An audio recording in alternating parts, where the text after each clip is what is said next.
all other things come out of, and it is comparable or made parallel or you know, analogous to water.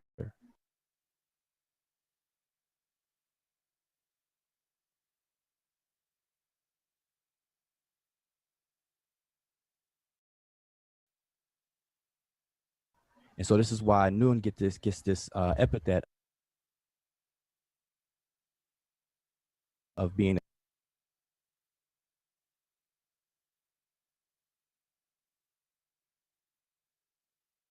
a chaotic, watery. It's analogous. You said it's analogous to water. Water and waves, Yes. qualities. So the reason why, all right, but it's not water. Wait. You're not explaining to me what it is. Like I just thought you talked for like 5 minutes, bro. I've been sitting still, like, yo, what the fuck's going on?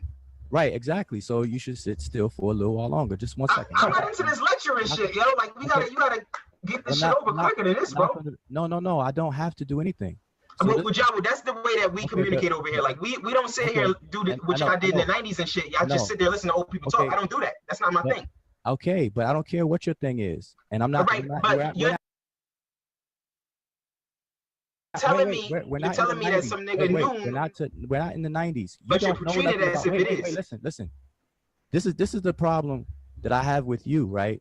You do not accept and acknowledge your place and space in a conversation, whether you are the one who knows or whether you're the one who is ignorant and being schooled. I think that's your interpretation, and you're entitled to it. No, it's not.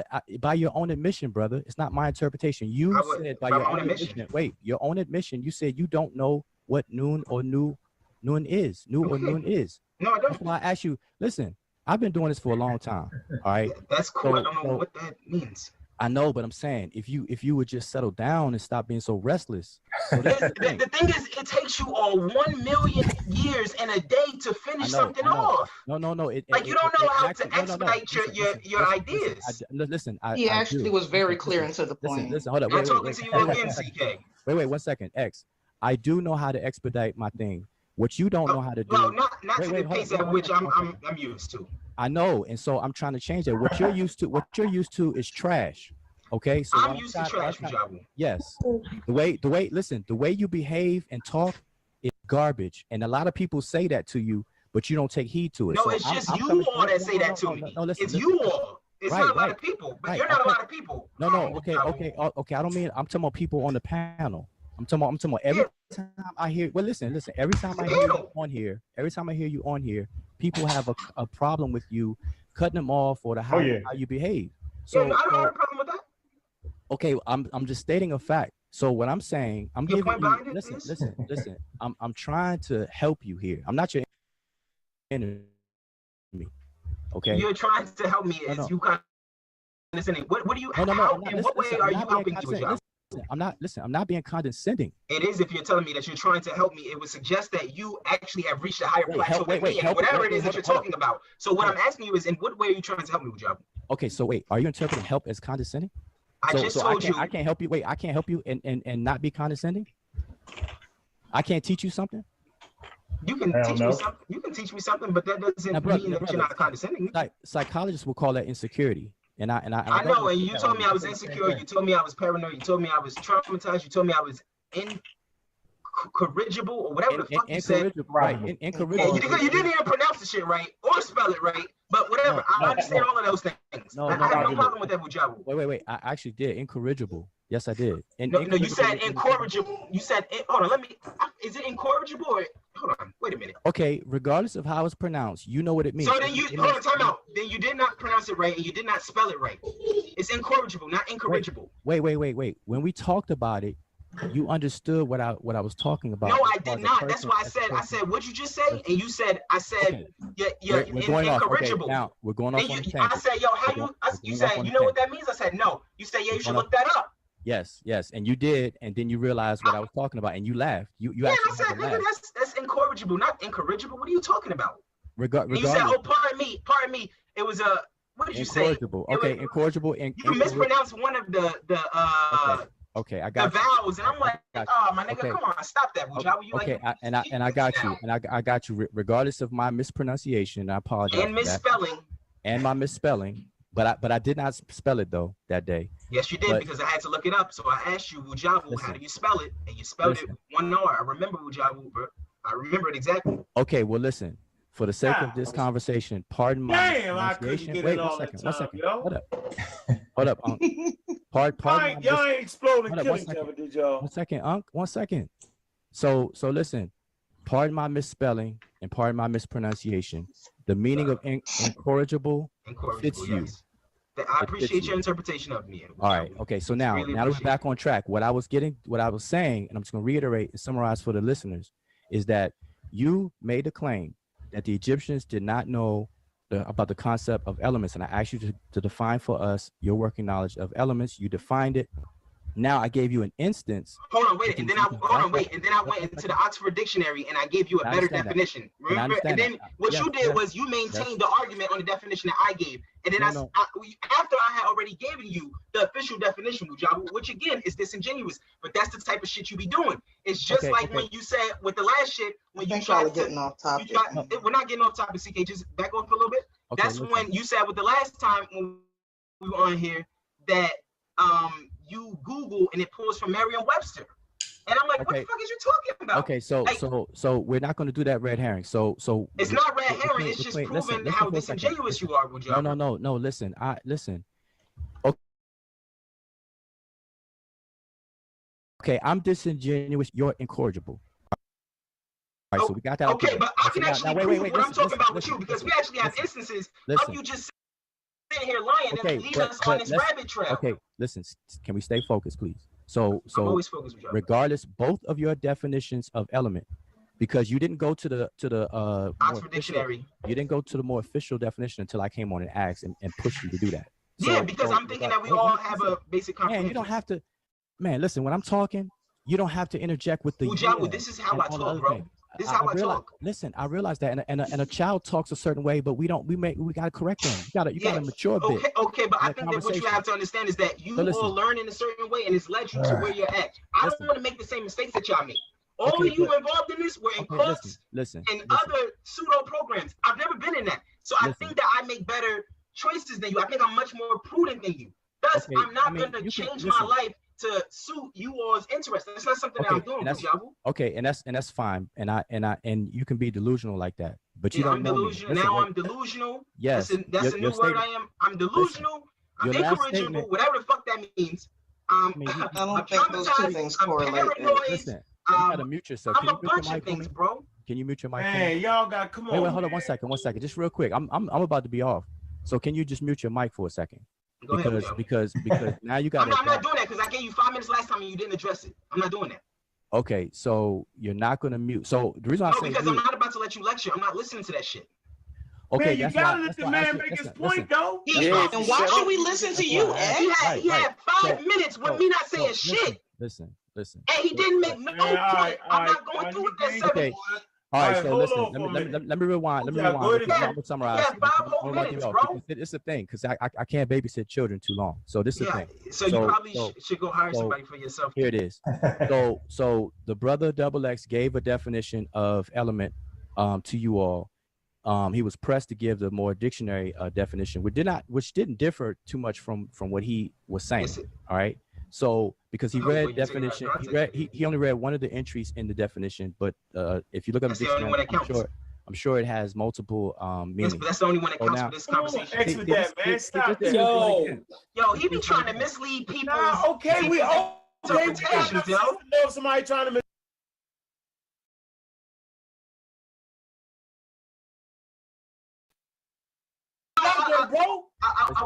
Can you Can you just mute mics while people are talking? Nah, he gonna mute his own mic. Now look, Reggie trying to come in and manhandle the shit. Step up, bro, and mute yourself out. Okay, but listen, let that man talk, and then rebut that. Go ahead. Listen. I haven't even been online in a month and a half. Right, let that man get that out. Let me just at least talk. And what you got to learn, this is the thing. You disrespectful, and you other people have a problem with the way that you carry yourself on this platform. Who gives a fuck? Just get to the point. I care. That's why I'm saying it. And that's what I'm saying. See, like if you and I were talking face to face, in person, I guarantee you wouldn't be saying the stuff you're saying in my face. The like the way you're saying. Threat? What do you mean I wouldn't be saying this in your face? No, brother, it's not a threat. I'm saying. Yeah, I don't know what the fuck you're saying. Please explain that to me. Okay, I'm gonna explain it to you. Very simple. Since you didn't understand this plain I English, didn't. Explain it to me.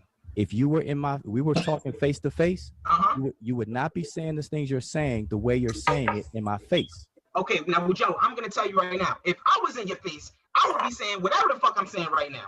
So when we meet, I'm gonna get in your face. I'm not trying to physically harm you or anything like that, but I'm definitely gonna get in your face and say what I'm saying to you now, so that you can understand. I mean, wherever the fuck I'm at. Okay, now I want you to understand that there's consequences to your actions. I know that, and Wudjau, I want you to understand that there's consequences to your actions. So that's how we gonna do that. Wudjau, you got gangster with me. No. Hold on now. Come on with that. Stop. 1 second. Everybody stop for a minute. Hold on, bro. Allow Wudjau to say whatever you're gonna say. Go. And then you go. I don't want to mute you out, bro. So everybody just chill out, right? Let the man complete his thought, and then we will. Right. And he gonna give you the same respect, yo.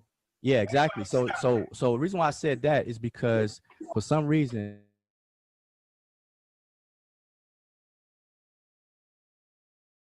this brother has a disconnect and puts me way back in the 90s.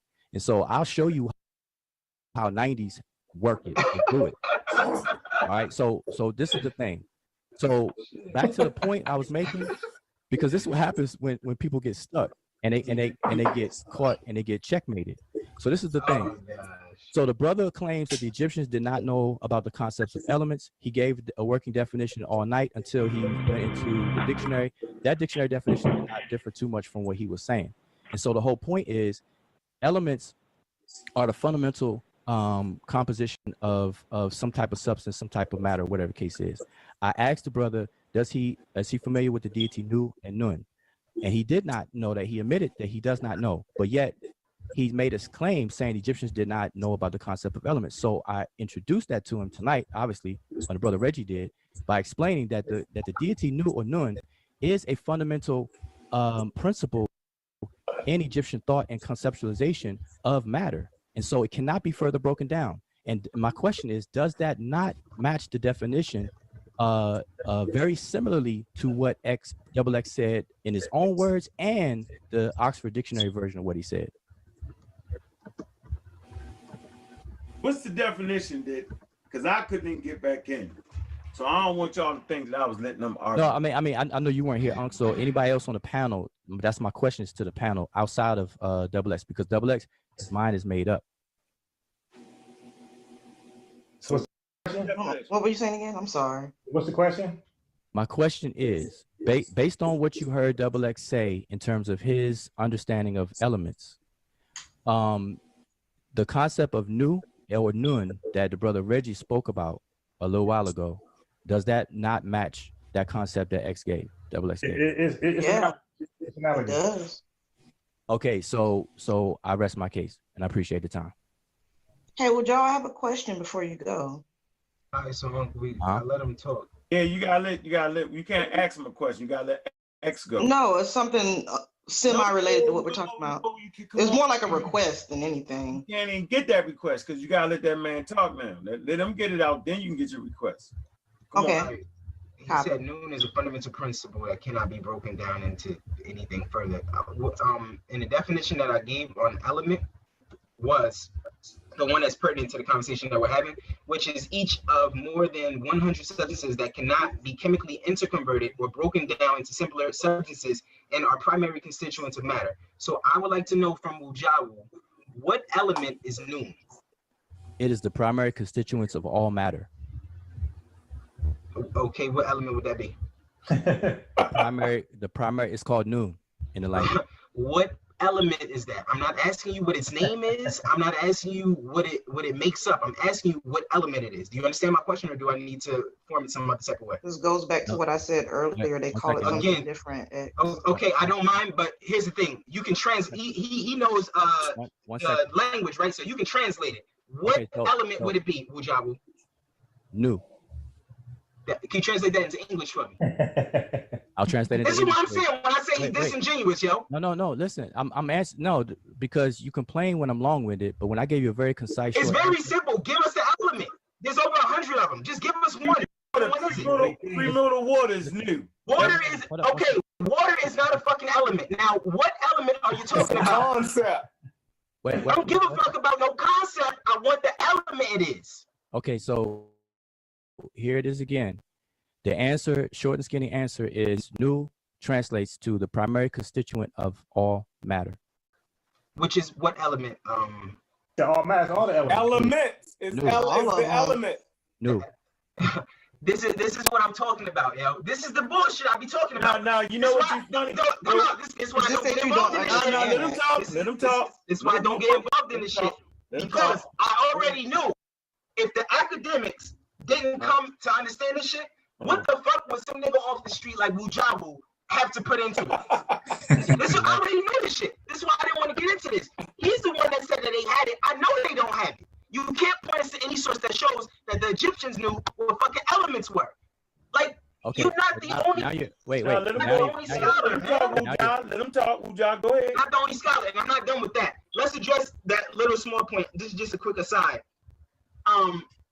As far as what transpired prior with the whole gangster shit coming about that wasn't me. That was your man.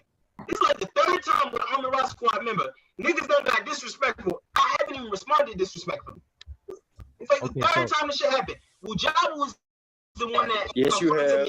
Yes, you have. Okay, I'm still talking, Shawn. I'm still talking, Shawn. Now, Wudjau is the one. You can bring it up. You can bring up the documentation showing that I did that. Now, Wudjau was the one that said if I said that in his face, there would be consequences. As if he's alluding to that there's going to be some sort of physical confrontation. He's going to show me what the 90s is like. That wasn't me. I just want that to be known. That's not me. That's your teammates, bro. That's not me. Hold on. Wait. He didn't say that at first. What he first said was, no. Listen. Let me show you how it went. He said, because he said it all the time. I know what he means, and it's the truth. So, right, when you're in somebody's face, you're not howling and screaming at him. You have a calmer demeanor. Like I wouldn't be in your face howling and screaming because that means you trying to fight immediately. On shows and shit, we loud and crazy, but in somebody's face, we wouldn't even be doing all that. So he's basically saying is have the same. No. I mean, you think about it, yo. You couldn't have. No. I'm telling you what he means, dude. He's saying I was not yelling and screaming at Wudjau. Like you got to stop that. I was not yelling and screaming when I was talking to him, contradicting him. That wasn't yelling and screaming. You cutting a person out, you wouldn't have a conversation like that in real life. So let me get this straight. I would be physically. Yeah, you don't know me. I'm gonna be physically violated because I'm cutting you off. He didn't say that. That's how primitive. What is he saying? Since you can interpret it. Okay, so wait. Let me he's saying because you can interpret it. Speak for myself. It would go ahead. All right, so Ankh is crazy, yo. Explain myself because Ankh, you're right. I say this all the time, and Ankh, you hit it on the head. The bottom line is that. And anybody can rewind this because I'm very specific in what I say.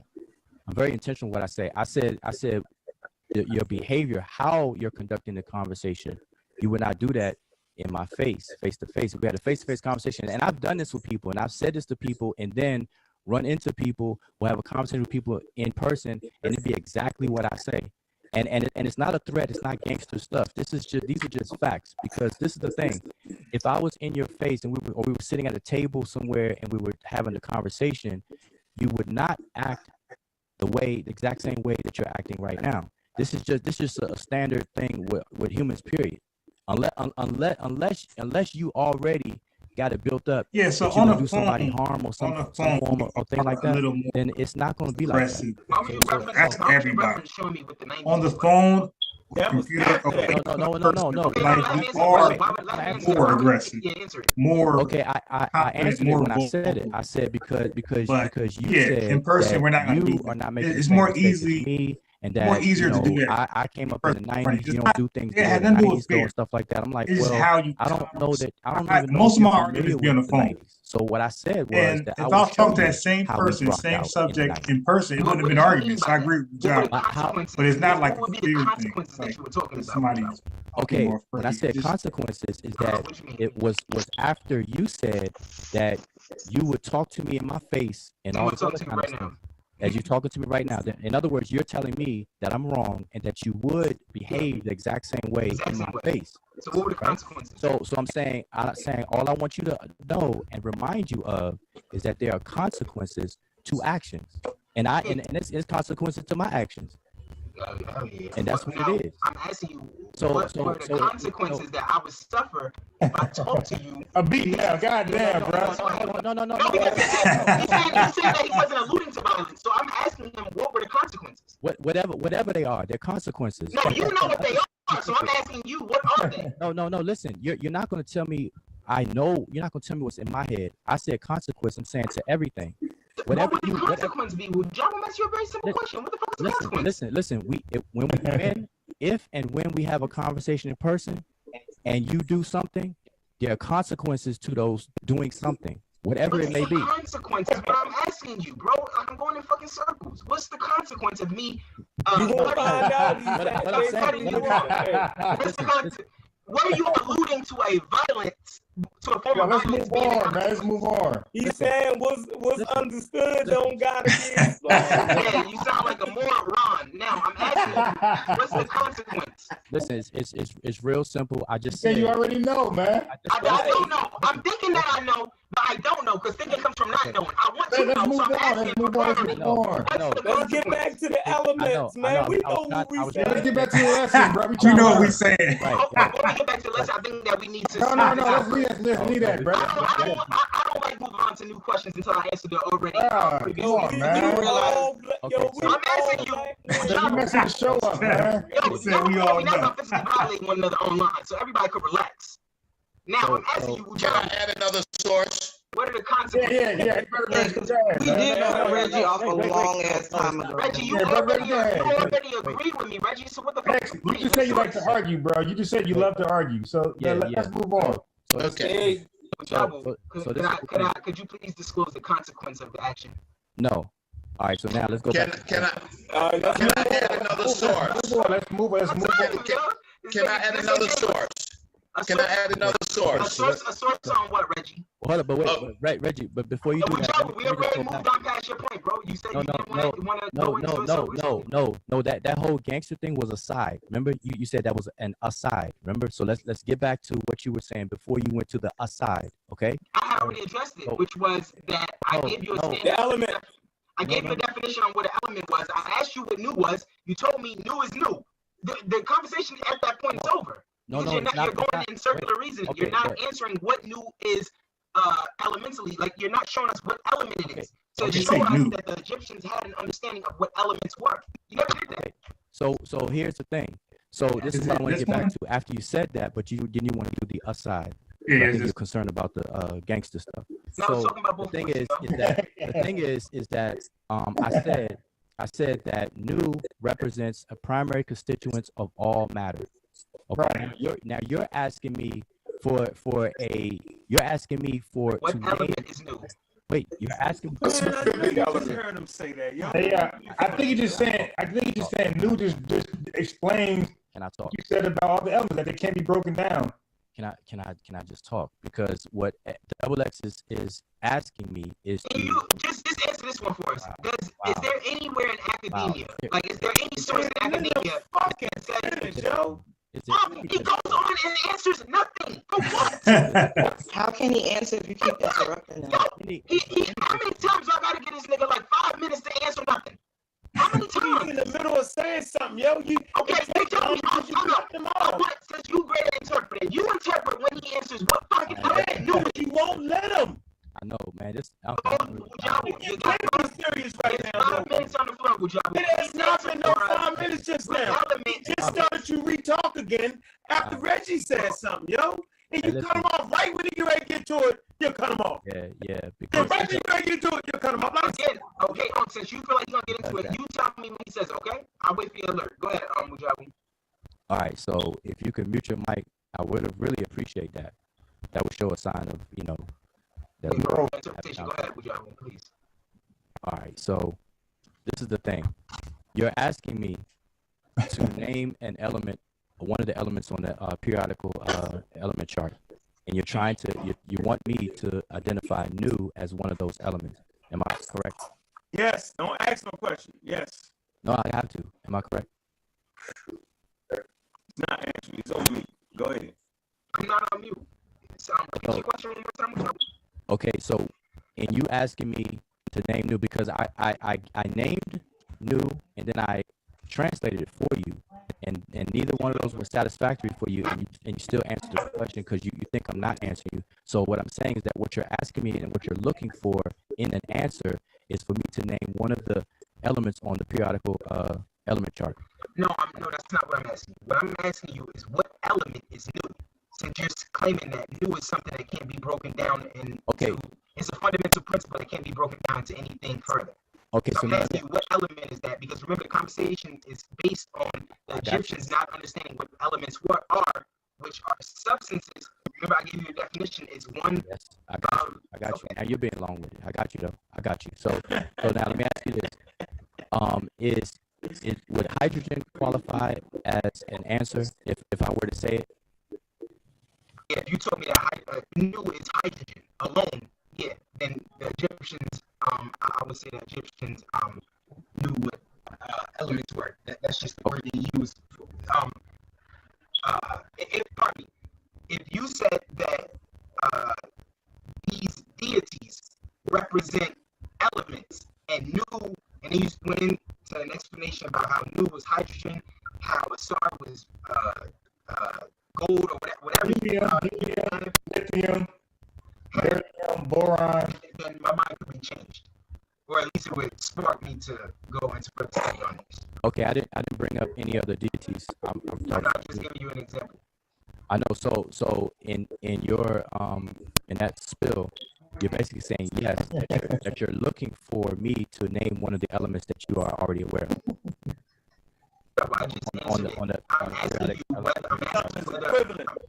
you whether or not new is an element. Not whether it's elements inside of new, but whether new is an element. Okay, new is not one of the elements on the periodical chart of elements. Okay, so new represents the concept of elements. And the brother Unbiased Sports got it because he actually repeated what I said in his own words. Because I gave you the meaning, and you seem to gloss over it. I said it is the primary constituent of all matter, and that's another way of that's in English. Can I give him some space terms? Premortal matter. Wait, 1 second. Wait, primary constituent. What is it? Premortal matter? Ordinary matter. No. The brother asked me for it in English, and I could have sworn the word primary, the word constituent, the word of, and the word matter are English words. Yes, they are, but elements are the constituents of matter.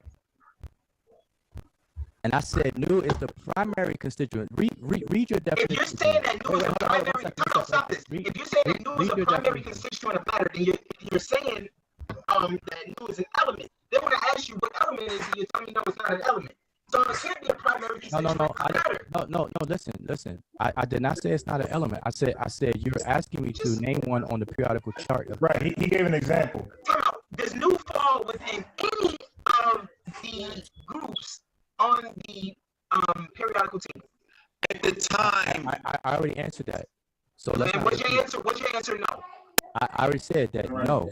Okay, so then by default, it's not a fucking element. Wait, at the time period. No. At the time period of the ancient Egyptians, right?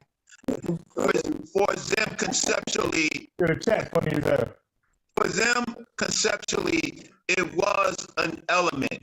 What you want to do is you want to rest on a current state of science. Science is always changing. Wait, there are possibly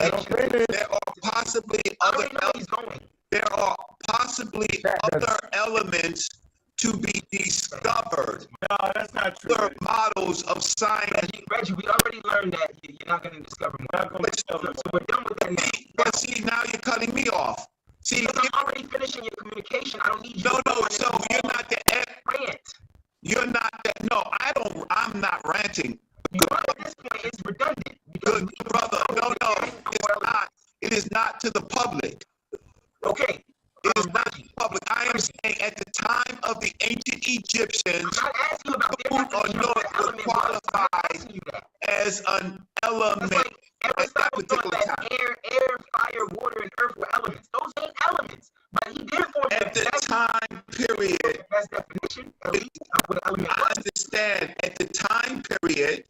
At the time period, they could have been similar to the concept of elements. When you get to elements, you have other scientific notions that have classified exactly what an element is. Did the ancient Egyptians think in these terms scientifically? The answer is absolutely yes. You know, Banger got that story in there about none. I will give you another source. The source is History of Science in Egypt. Read that. No, 1 second. Hold on. Here's another source: African Philosophy, Pharaonic Period by Dr. Carlo Benga. Let me just add to what Reggie was saying, because. All right, what page? You got the page? In African Philosophy. Yeah, I got it right here. I want to hear the story. It starts on page 60. Just go from 60 on forward. So, I mean, I gave you a big gap, but start on 60. Dang. But here's the thing. Let me just ask this to the panel, because the thing is, it's not just for Double X. It's for everybody listening as well, right? So let me ask you all, the very word atom, right? What was the mental conceptualization?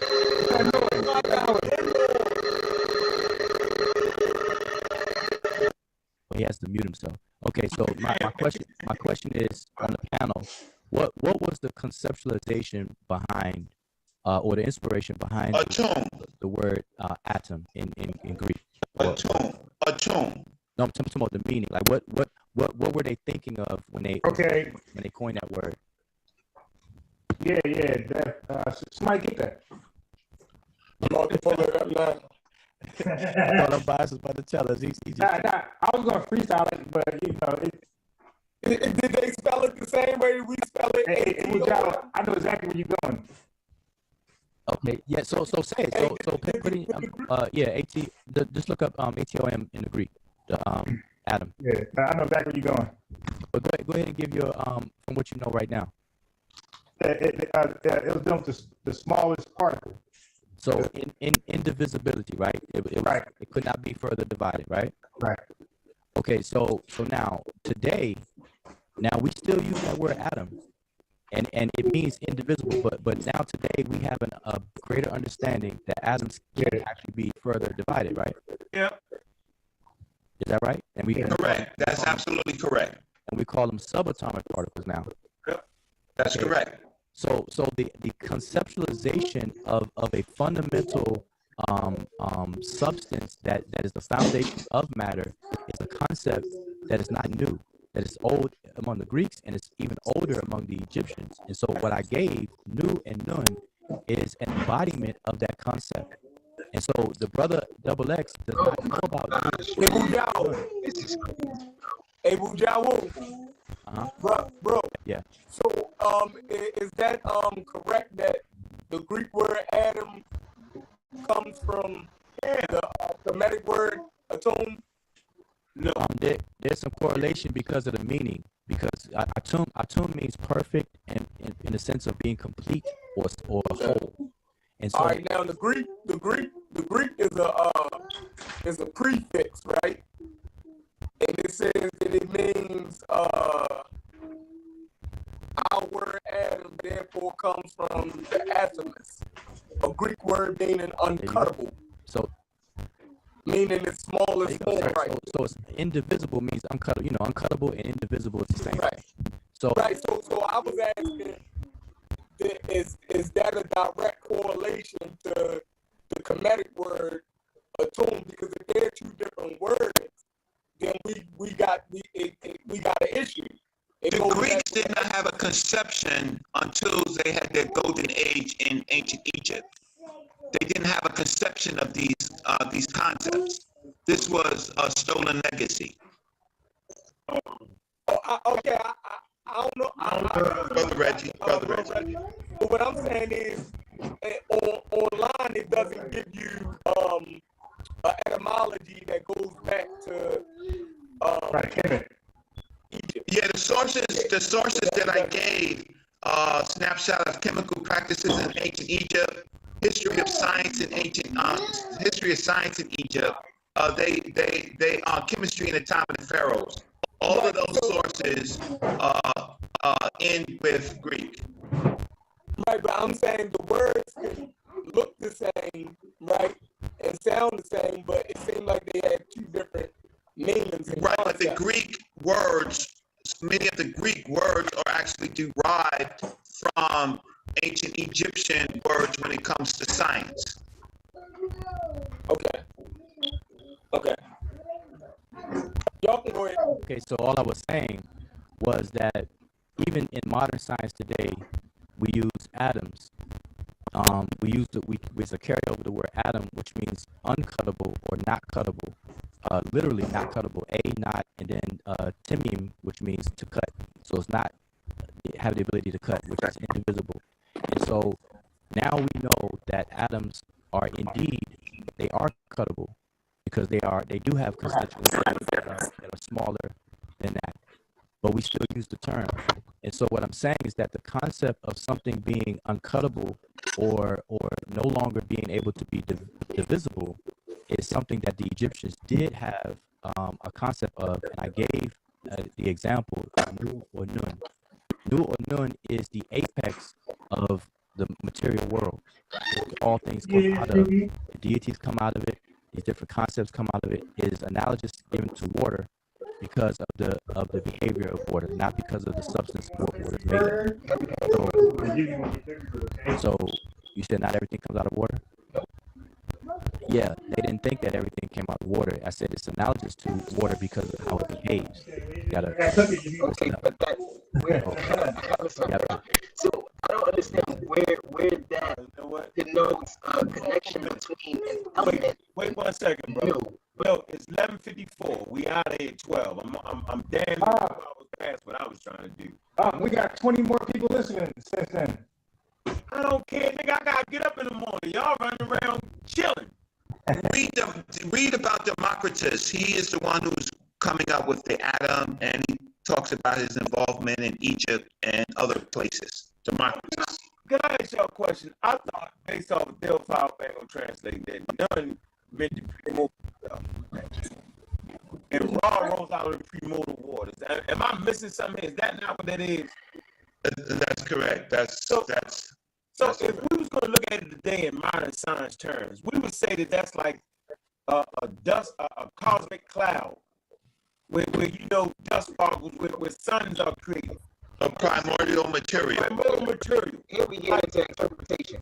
No, we not, because it says, listen, hold on. First of all, it means what though, X? All jokes aside. But you do realize that. Man, I'm just saying, would you answer that question, please?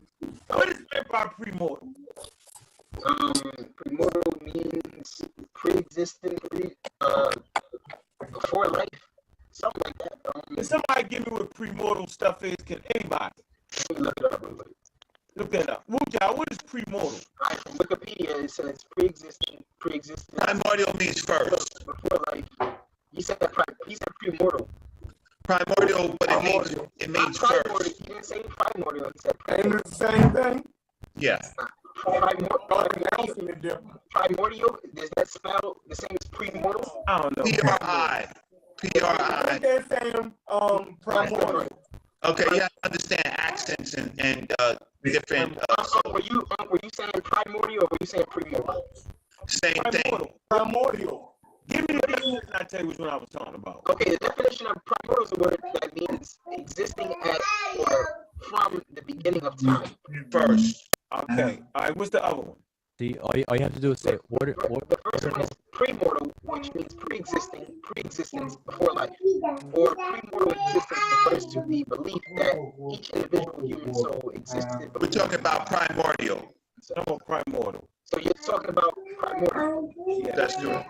Okay. Now, what was your point? What I'm saying is, if that's what that word none means, and to say Ra rolls out of that. So you're right. It is an interpretation, but it's not. It's an interpretation that at least the Egyptians knew there was something that a sun rose out of. But I mean, it could have rolled out of God's hand. Like, we can't do this, man. No, it don't say God's hand. Okay, but you just said it rolled out of something. Sun is a force. Sun is a force, the energy. Listen, you can actually look at the depiction of it, and you'll see that the sun is rising up. It's deep as fuck, yo. Hey, more than water. No, it's deep. I'm asking a question. Anywhere in academia, do they give credit to the Egyptians with having you right now? Elements? Yo, we know. Yes. Listen, I'm talking from the Afrocentric community. Nah, man, I'm saying if you get this. All right, so that's what I'm saying. So first of all, at this particular time, we're having a common sense conversation. We just using some common sense right now. We're not scientific right now, bro. We're simply saying that some dudes at about 4000 BCE didn't do the Bible shit. They didn't do that.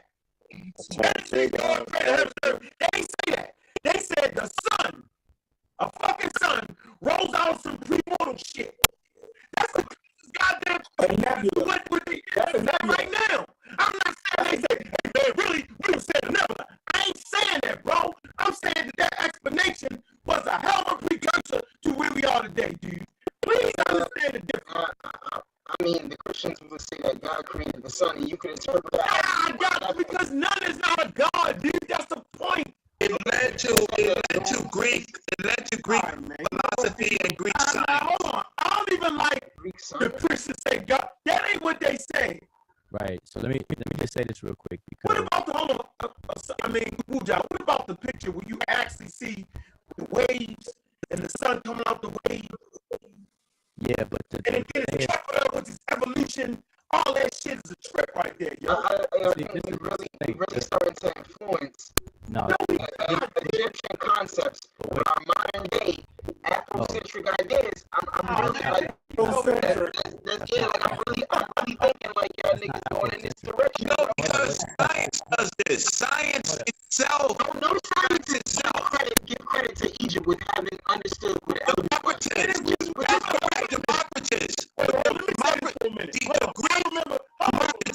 I remember Unbiased Sports tried to tell me that the Greeks didn't come up with the word Adam and didn't know what the fuck it was. I remember he said that. But them niggas came up with the word Adam. Democritus. Hold on. I didn't say they knew that the protons and the fucking neutrons was inside of atoms, but they came up with something that was small. So why the fuck can we right now, by the science say, yeah, they came up with the word atom, it was small. We give them credit, but as soon as I say come on water, they all say some Afrocentric shit. Man, I'm gone right now with that. Nah. I'm gone. I'm done. The Greeks can come up with atom. You go to Egypt, right? We know they were there. I didn't even go to no Greek shit. I didn't go to no Greek shit. Okay, so did the Greeks hold on, bro. Hold on. Did the Greeks know about the elements X? No, they did, but they came. Okay, hold on. Did the Greeks know about the atom X? I don't think so. What do you mean they came with the fucking word? When I say I don't think so, it doesn't mean that I know. I know that they didn't know that. Give me an etymology dictionary for Adam, please, right now. I know that they didn't know the elements. No, Reggie. We're not going to use the garbage word stolen legacy. We ain't doing that. That's we Adam. We ain't doing Greek. We need the online etymology dictionary. I have to be disagreeing with etymology dictionary. you being told you gotta come. I gotta be able to talk over you. I gotta be right here with you. That's what right here. You get the fuck talked over. So I gotta be right here with intensity. So you know emotions need to improve, right? I don't care about that emotion shit. I'm an emotional being. So it would mean that 9 times out of 10 the goddamn going, don't call me to death. It's not get the online. I told you to understand what I'm saying. Come on, Shawn. Why pause? We got to So while they're looking that up, is it possible that I can ask Wudjau? We want to get moving. Online etymology dictionary. Can anybody come up with that, please? Reggie, anybody. It's a really important question. No, we're gonna change the whole dynamic. Hey, X got some fucking nerve. hey, This chat funny. I'm gonna do it. I never even look at the chat. Don't worry about the chat. I think the majority of people in the chat realize what happened tonight on this topic. Yeah, of course. The majority of people. Hey, I got it. hey, Wudjau. So No, ain't Wudjau nothing. Right here, online etymology dictionary says, starting from the late 15th century, as a hypothetical, indivisible, extremely minute body, the building block of the universe. Then it goes to a verb, atomize, reduce to atoms. That was in 1829. Then it goes to autonomies in 1590. Atoms also diminutive beings from autonomy, from the Latin atomy. And it goes all the way back down to the Greek, which is undivisible. and so we said this already. So it's indivisible. So the Egyptian conceptualization of the new matches that definition that you just read. Okay. New is a primordial. I think it's primordial, so it's before the order of things. So before things materialize and come into existence, at the base of that, they imagine or they conceptualize this non-being and being, simultaneous non-being and being, called nu or nun. From the word nini, which means inert, which means that it has no movement at all and it's imperceivable. So they give attributes and properties to these different qualities in describing nu or nun. Nun being one. Yeah. Because it is not moving and it's indivisible and it has no form, that it is therefore imperceivable. It cannot be perceived, and that is what the word amen or amun actually means. Well, so according to their science at the time, it was imperceivable because they didn't have the tools to actually. Correct. It's only when you have the tools. It's only when you have the tools you can verify. All you can do at that time was posit it. And so it's a non-issue in this conversation. For the fact of the matter is, even though there are substances that we thought were atoms or elements, we could not verify them without science. So you need the current time period of the state of science. At that time period, they posited things for experimentation. So the fact is that they know that things were indivisible, they conceptualized it, they needed evidence, right? And so it goes to my point. But to use modern day science and to say that science is not an evolutionary process of experimental and observation is false. You just can't start from. You know what I really want to do? I want to demystify this presentation of Africa that's been going on. That's what I really want to do. Thanks for cutting me. Thanks for cutting me off. But you might want to do it on another platform. You might want to do it on another platform.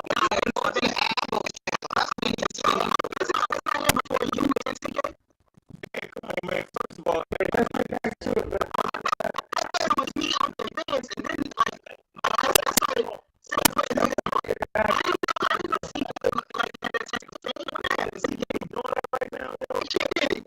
what we say is that we're not gonna make statements of who, what, when, where, and why.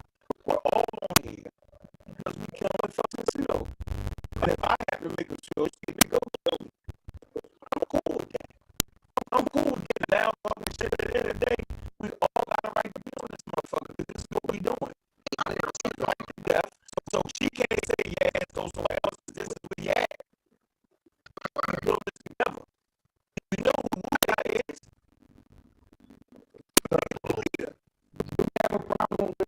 No, we don't, but you can't act like the bitch didn't come up with the word Adam, yo. Right. I know somebody they came up with Adam and it had something to do with being small. So then we can't act like the none didn't have something to do with the immortal stuff. Of course, it was supposed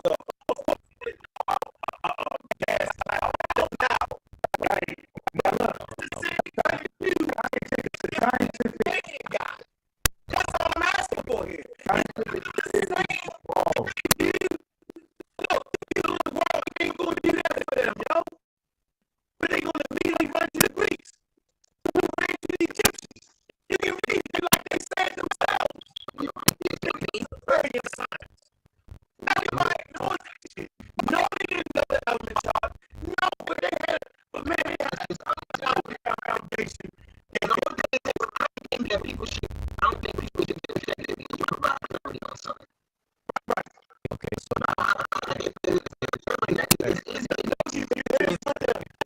centric shit real quick. The sentiment is coming out. The sentiment is coming out. When I say that Egyptians didn't know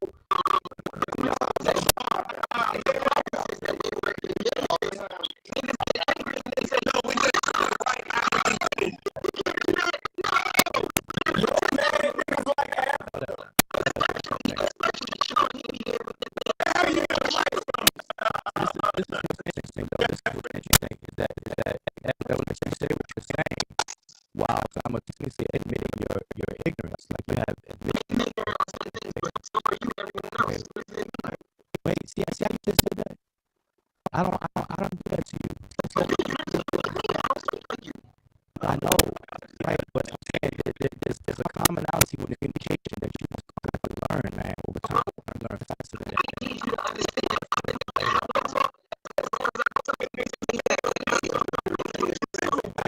I understand, but I understand. Wait.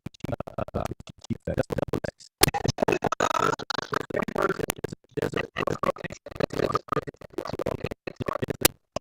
there's a thing called maturity where because you do something now, and you may not do it a year from now. So at that point, okay. So what I'm saying is that to have a little more discipline in a conversation environment. So what I'm saying is that also I'm saying I know, but you're not by yourself. The majority of people who spend this time with you, from what I observe, have a problem with your behavior.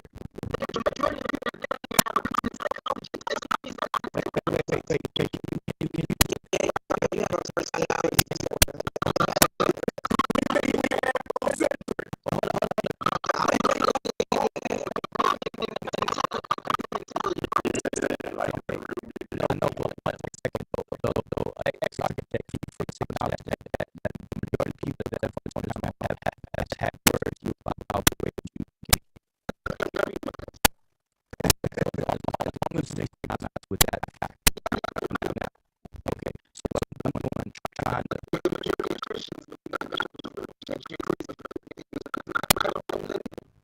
Okay, but I can bring that up. I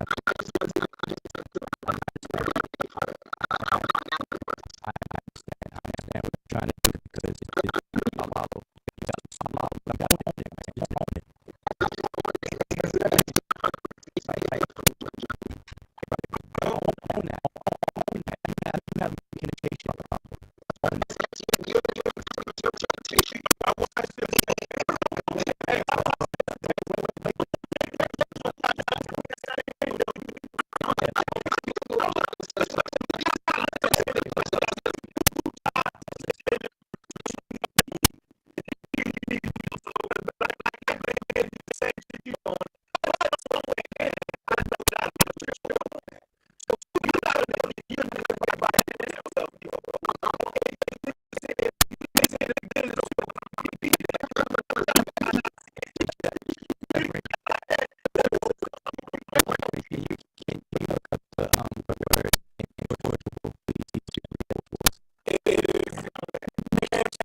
Yeah, all right, bam, let me help you out.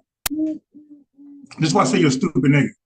You can't say the audio is bad when everybody's using their own microphone, you stupid nigga. X is using a device, a recording device that maybe sound bad for him. You see Sheffrin? He has a legitimate microphone in front of the house, in front of his mouth.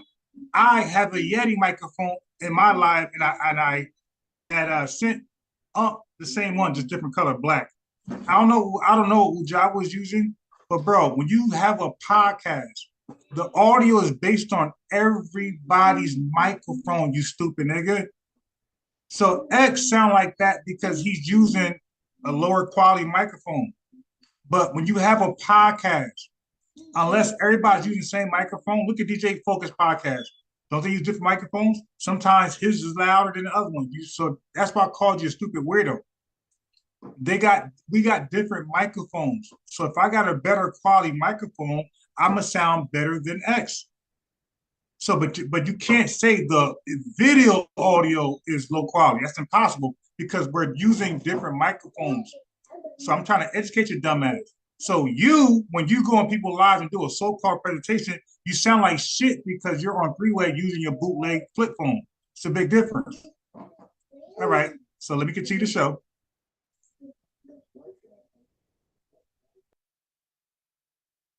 Hold on. I want to just get it straight.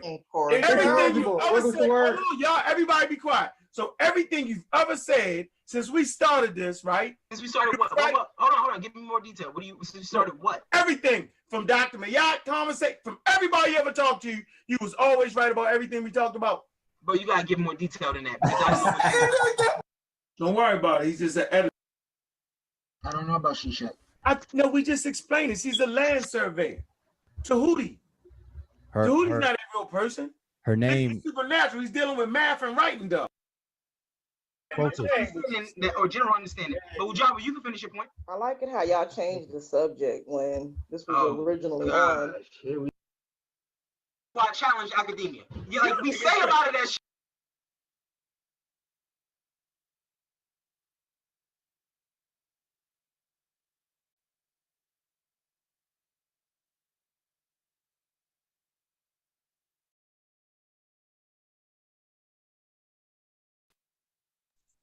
So this is actually part two. So what I just played just now, which you listened to, was a continuation of my last slide.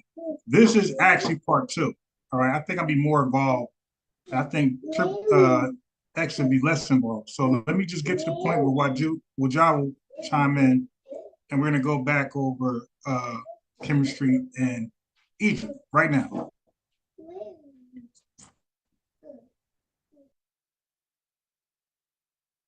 His position on he defined it. He gave you an example. He did everything, and y'all asking us this question again. So again, get to your point.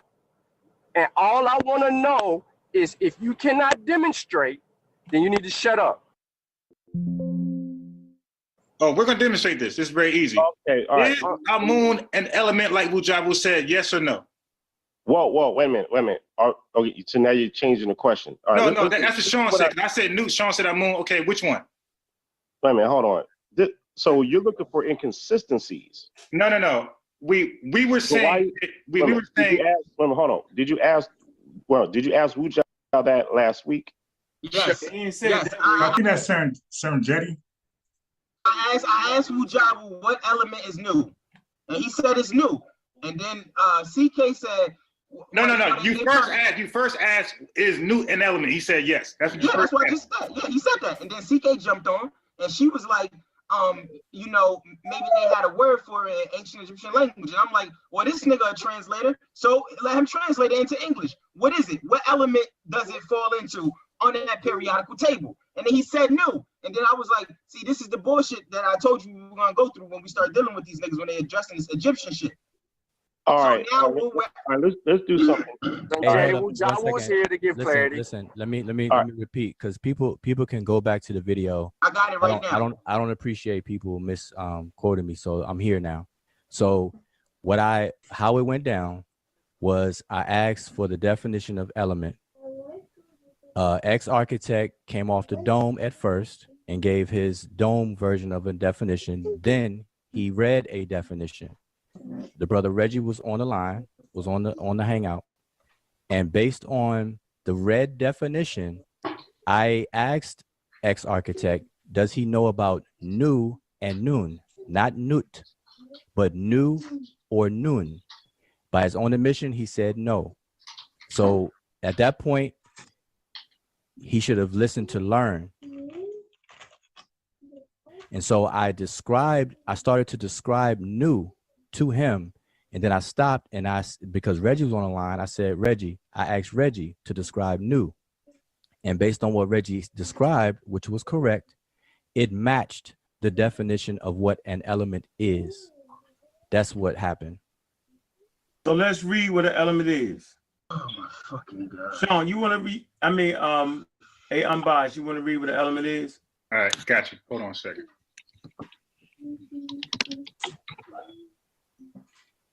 But and while you pull that up, I want to make it clear that I followed up a question to ex-architect, and I asked him, what are you looking for? Are you looking for an Egyptian equivalence to the elements that we have on our periodical chart? And I said, if that's what you're looking for, then no, the Egyptians do not have a mapped out chart with elements like how we have it on our periodical chart today. So all of that stuff was made clear the last time we had the conversation. So a chemical element is a species of an atom having the same number of protons in their atomic nuclei. Hey, that's not what. Hold on. Let's use the definition that we used last time, because I don't want these guys to go off into something else. I don't want that. The definition that I read off was each of more than 100 substances that cannot be chemically interconverted or broken down into simpler substances and are primary constituents of matter. That's what I read off to you, Wudjau. Then you went into your presentation on nu. I don't know how. I didn't give a presentation on nu, brother.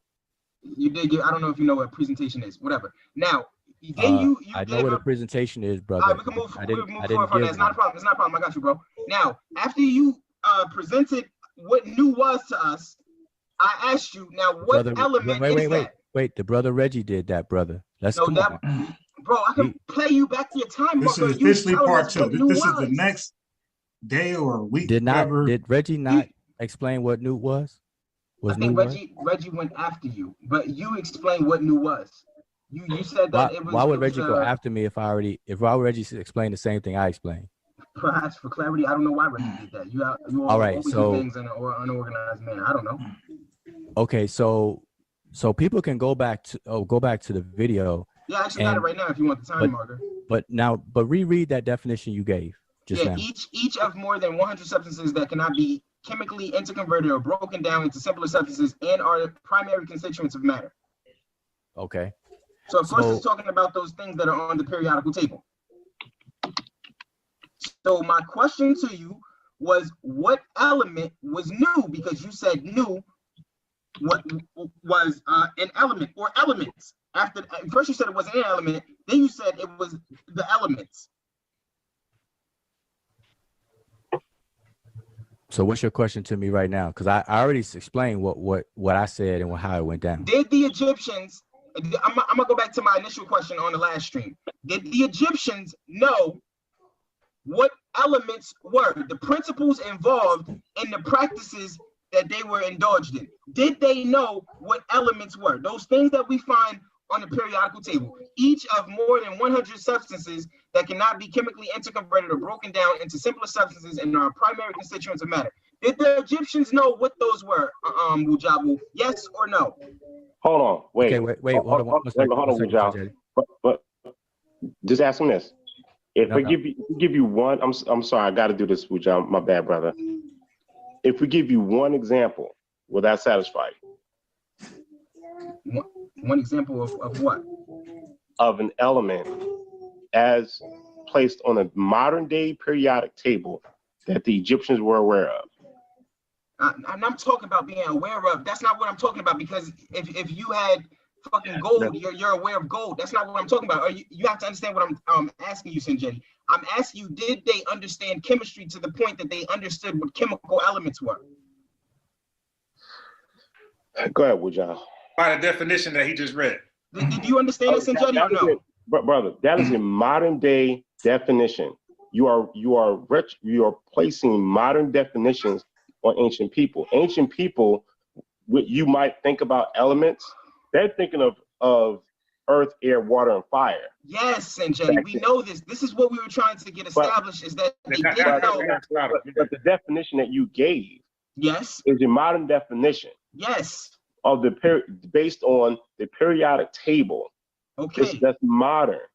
Sinjeti, we understand. We just want to know that we do know elements are determined by the number of protons, right? Hold on, Bias. Sinjeti, we're simply trying to get something established, which is that, as you can see, this go around, I'm more involved. World did not know what elements were. I just read the definition of what I'm talking about when I say elements. They did not know what those things were. Answer the question. Let him answer the question. You keep interrupting. Let me answer. Let him answer the question. No, what you talking about? Let who answer the question? It's very simple. Talking too much. Shut up and let him answer the question.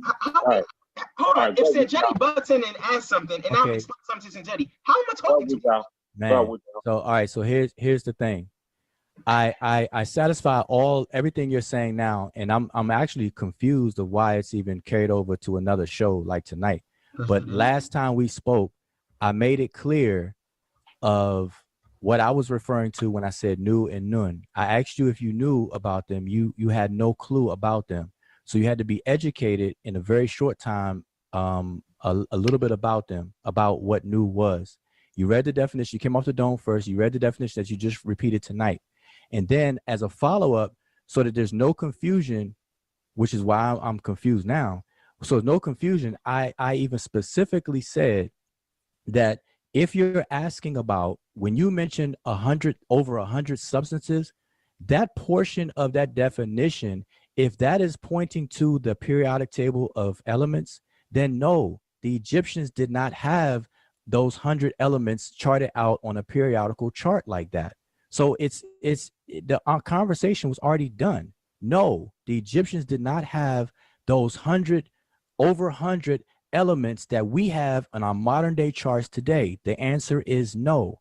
So if you did not understand, you're supposed to say, okay, wait a minute. You're supposed to ask questions for clarification, but it was answered fully last time we talked. I'm not asking you whether they had the over 100 elements on itemized on some chart or something like that. Yes, did. I'm simply asking, Sinjeti, I mean, if you listen, you can learn. I'm simply asking you whether or not they understood the principles involved in the practices that they were doing. Like when they were making dyes, or when they were metallurgy, into metallurgy. Did they understand the principles involved, meaning those elements? Did they understand the elements that made up the materials that they were exploiting? That's what I was asking you. Wait, hold on. Wait, 1 second. Pause for a second. See, I just want you to understand this. The way you just now said that, now about 2 minutes ago, you said something similar, but then you said according to the definition you read. And so if we are governed by your definition, your definition is limiting it to the over 100 substances. Those are the principles that are blah blah blah blah blah, right? So you are operating in a very limited, finite definition. And to clarify all, I'm answering you and saying, no, the Egyptians did not base things on a list of 100 elements on a chart, any kind of chart, like how we have today called a periodic chart. No. And now you're saying, now you're saying, wait a minute. Reframing my question and answering something different. Now you're saying you're not talking about that. You just want to know if they had knowledge about the constituent makeup of the things that they were doing. Really, I think we want to know, did they ever differentiate? Because you said Nu represents basically just all the elements in one, like far as they can't be divided. You know, that's false today, but at the time, that's the argument. Okay, that's not really pinpointing. Okay, even with that definition, it could be said that they believe all of the elements were the same. Like they didn't know that there was a gold, iron, helium. Okay, so we were trying to know, like, did they ever differentiate the elements? Right? Did they know that gold is an element and so is iron, and they're different? That's kind of like where we were trying to pin them down to.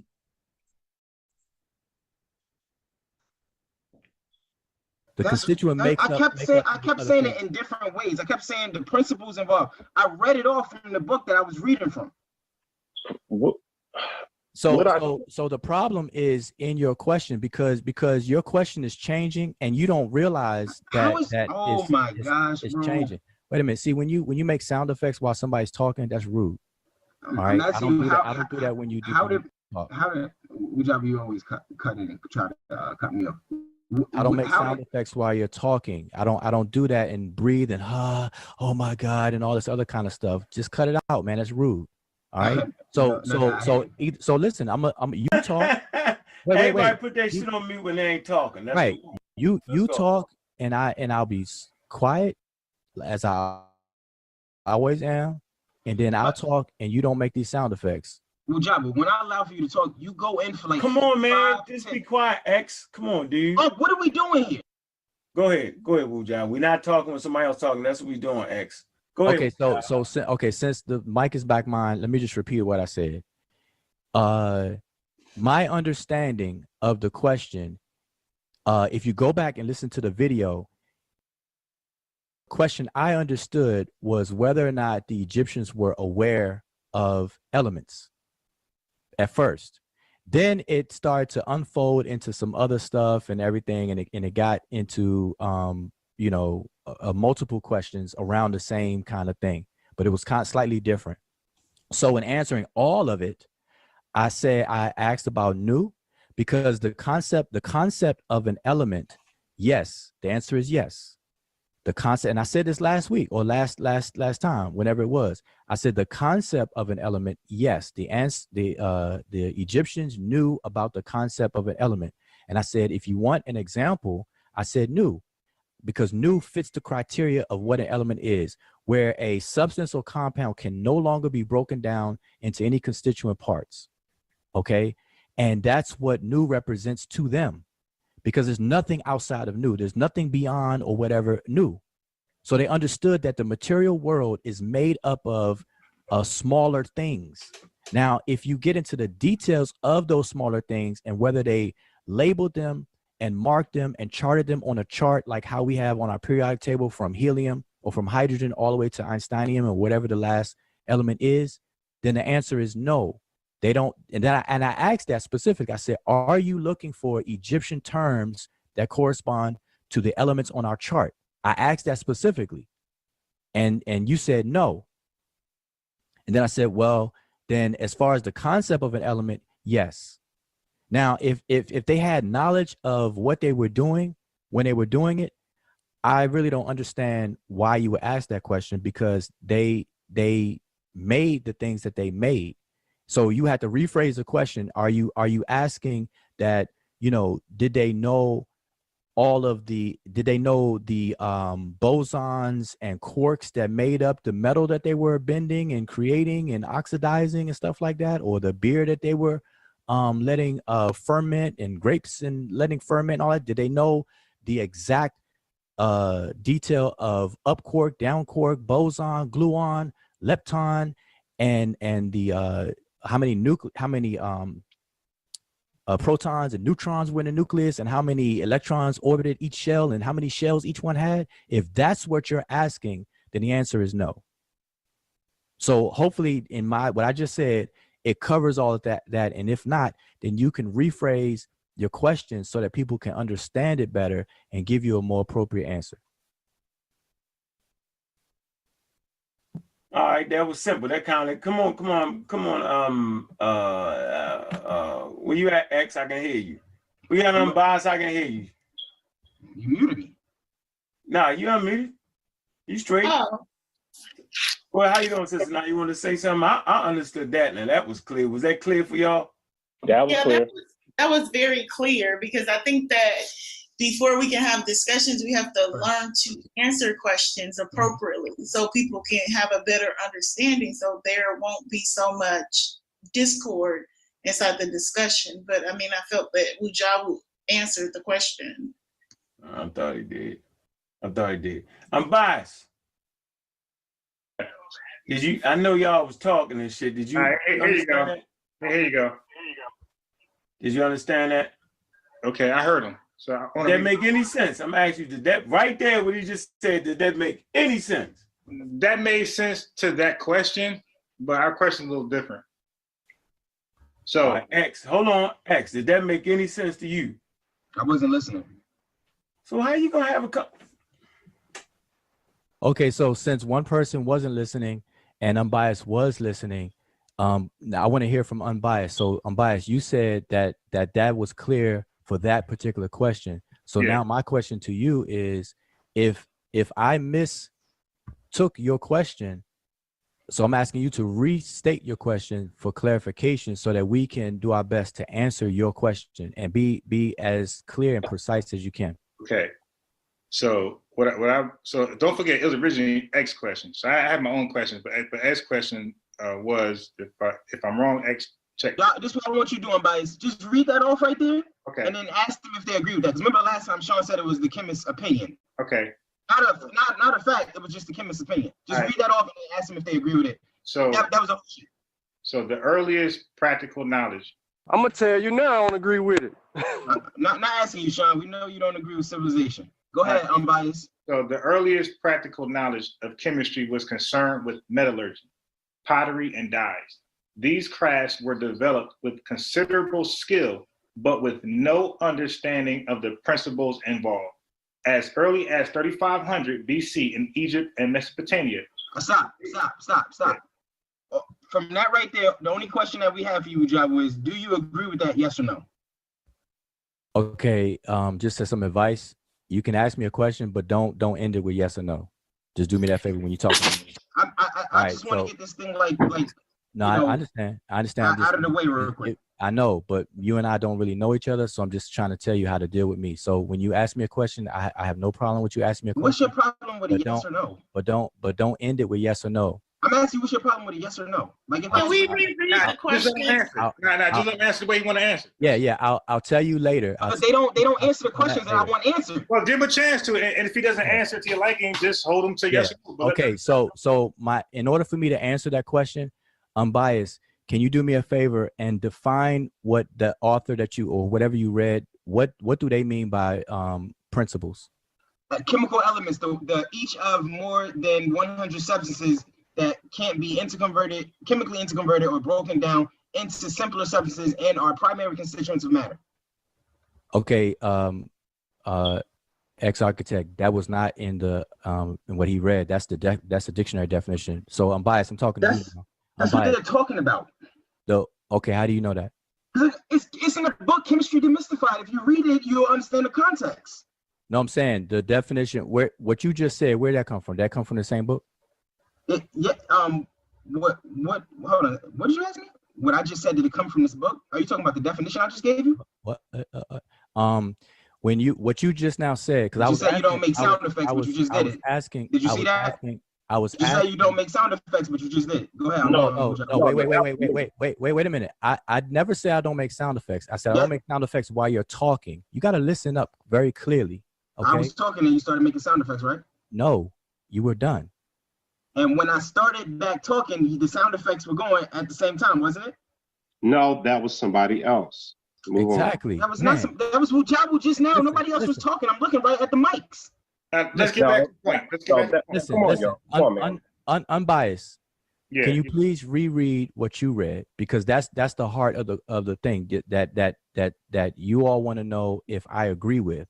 So in order for me to answer that, I need to know what that author means by principles when he says that no understanding of the principles. So what does he mean by principles? Hey, he'll get it by context. Read the whole passage, Unbiased, so he can comprehend the context. All right. So the earliest practical knowledge of chemistry was concerned with metallurgy, okay, pottery and dyes. These crafts were developed with considerable skill, but with no understanding of the principles involved. As early as 3500 BC in Egypt and Mesopotamia. Keep going, keep reading that. So the basic ideas of element and compound were first formulated by the Greek philosophers during the period from 500 to 300 BC. Opinion varied, but it was generally believed that 4 elements, fire, air, water, and earth, combine to form all things. Aristotle's definition of a simple body as one into which other bodies can be decomposed and which itself is not capable of being divided is close to the modern definition of element. Okay. Wudjau, do you understand that what they're referencing when they say principles involved now, after hearing all that context? Wait, Wudjau, can I say something to architect? Unbiased. Yes. The lady just agreed with what Wudjau said. The lady said that the earliest practical, so she's saying the same thing as Wudjau. Could you read it again, Unbiased? Because I think that X is having some issues with comprehension. Did you read it again? It says the earliest practical knowledge of chemistry was concerned with, right. So when someone says the earliest practical, so saying the practical, the physical. So they were practicing, right? So they were practicing a form of chemistry because they were dealing with the metals, heating them up and molding them. Right. And also said pottery, they were doing pottery and dye. Where's my comprehension issue coming in that, Naya? Because Wudjau said the same thing, but you admitted that you wasn't listening. And so we're still having the discussion because you're not listening. But Wudjau gave an example that meets her criteria. Am I wrong or am I right? Does someone agree with me on this line or am I not? Do you understand, Naya, after I told Wudjau that I didn't, I wasn't listening to what he said, I didn't have Unbiased read off the first passage to this paragraph where he says the earliest practical knowledge of chemistry was concerned with metallurgy, pottery, and dyes. These crafts were developed with considerable skill, but with no understanding of the principles involved as early as 3500 BC in Egypt and Mesopotamia. Yeah, that's a body bag. Read that off. I then asked Wudjau, yes or no question. Does he agree with that? Yes or no? And I clearly said that I cannot answer that unless I know what the person means by principle. By principles involved. And then we just read the whole passage so that you can get context to what they would mean. And then I asked you, Wudjau. So now the principles meaning that they were not aware of all the elements within metallurgy, that making metals or burning or melting. Like they were not aware of the elements that were involved. Like and how to differentiate. So now that you read what they mean by principles involved. So now that we read the passage, Unbiased or X, define what the author means by principles involved. Now that you read the context, the whole context. I did that already when I told you they were talking about each of more than 100 substances that cannot be chemically interconverted or broken down into simpler substances and are primary constituents of matter. But I just asked you a question. Did you understand that passage? But hold up. But wait. Now what you just now uttered came from the dictionary definition that you read earlier, right? The 100 substances and stuff like that, right? Yes, that comes from dictionary definition. Okay. Now, did I not say earlier as well that you are limiting the understanding to that dictionary definition of 100 substances, which points to our periodic chart today? And I already answered that and said no. I'm gonna say it again. Nin, no, nada. The Egyptians did not wait. Listen, the Egyptians did not reference our 100 substances that we know about today on our periodic chart. I feel like you're reframing what I'm saying, and it may be misleading. That's why I'm asking you a yes or no question, because if you agree with what this author just put forward, we don't have to go into the reframing part. We can just move along. If you just say yes, yes, I agree that the Egyptians didn't understand the principles involved, and by principles involved, we're talking about each of more than blah blah blah substances. We could just move along, Wudjau. But I feel like when you reframe it, it gives off a different communication than what I'm trying to convey, and that's not what I want. Okay, are you trying to convey something, or are you trying to ask something? What are you doing? Can you convey something through asking something? I'm asking you. You said I think convey. I'm doing both of those. Okay, but you're asking a question. Usually, questions require answers, usually responses, and stuff, right? Yeah, I think usually. Okay, so if the author of that text is talking about our periodic chart or talking about the over 100 substances, then the answer is no. Thank you, or the answer is no. But I already answered that. That's the point I was making.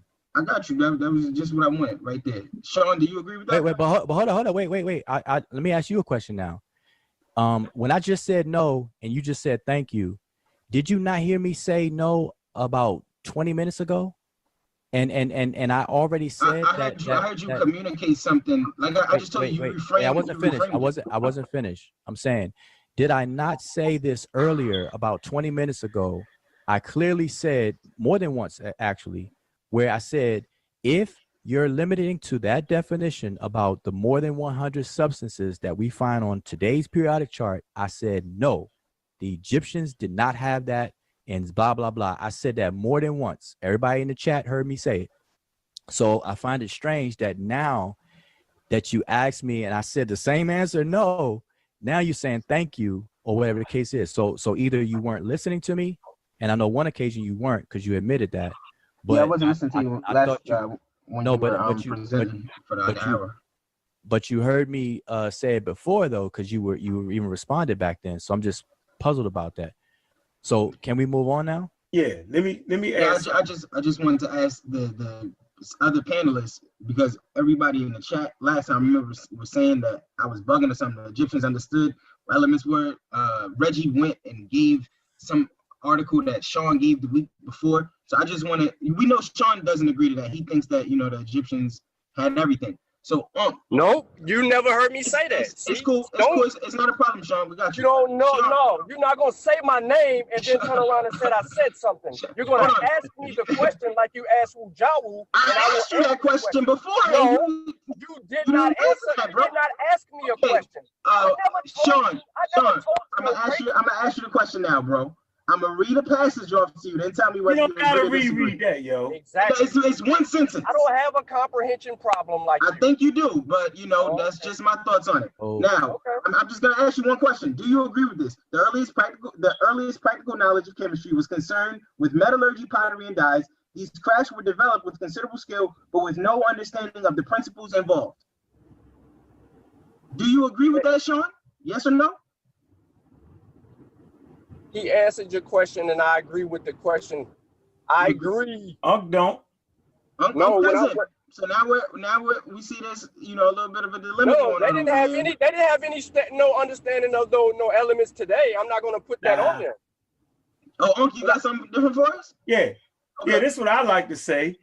So being able to manipulate fire and keep it at a certain temperature to extract certain chemicals is a principle. A principle understanding that we need to get to this certain temperature. It all went over your head. and hold it here, right, to produce a certain element.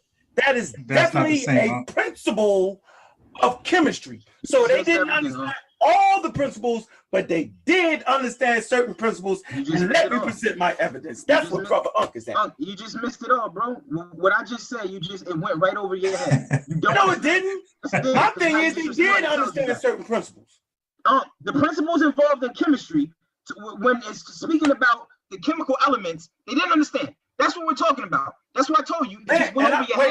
Whoa. Just went over your head, bro. So I'm wrong with saying that being able to extract certain things using certain temperatures is not one of the principles in chemistry? That's the you're not wrong. In chemistry of heating things. You're creating another argument that is not being made in advance because you're not practicing serendipity. There's no argument being made by you at all. Wait, one second. Let me say this. Let me make it clear. This is why I did it the way I did it. I did not answer the question until I sought clarification on the meaning of principles involved. And so Unbiased read the whole passage or more of the passage where we can get a better context of what the author is talking about. And then X comes back behind that and points to our today's periodic table. So if the author of that passage is talking about the over 100 substances that we have on the periodic table, then the author is right. So period. Are you in agreement with that? Now wait. If the author is talking about the manipulation, or put it this way, if the author is not talking about our periodic chart today, then the author is wrong. It seems to be like a comprehension That's issue why on I'm that side. confused. It really seems to be. Can I say one thing? It's like a comprehension issue on that side. I don't know how we both read the same thing and comprehend something different than what they mean. Come on, Let me say one thing. Let me say one thing. I didn't say peace to Double X, Wudjau, peace to everybody, Shawn, Sanjetti, Sister Naya, Chef Friend, Nahisi, and the chat, Omar Reed, Yolanda, and all the, so peace to everybody. Shut up. We don't want to hear that shit. We're in peace right now. Look, peace. Thank you. What I'm saying is that you mean to tell me that y'all two actually read that knowing it was referring to elements after Wudjau said no? That's the nonsense. That's nonsense right there. Oh my God. That don't even make no sense to read that. You clearly said it. And we all understand and say, no, come on, man. Let me mute your ass out, because you just mute it out, nigga. Black ice. We back on the black ice days. So Wudjau clearly stated and explained about how they didn't know about the elements, and he said it twice. Clear. So I'm confused as to why X and them will go back again. I really thought y'all was saying that they didn't understand the fundamental principles of chemistry. So are you taking that to mean the fundamental principles of chemistry mean you got to know the element chart? That don't make no sense.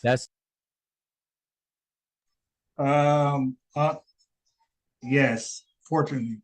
Chemistry is based off the electron. If you don't understand the electrons, you don't know chemistry.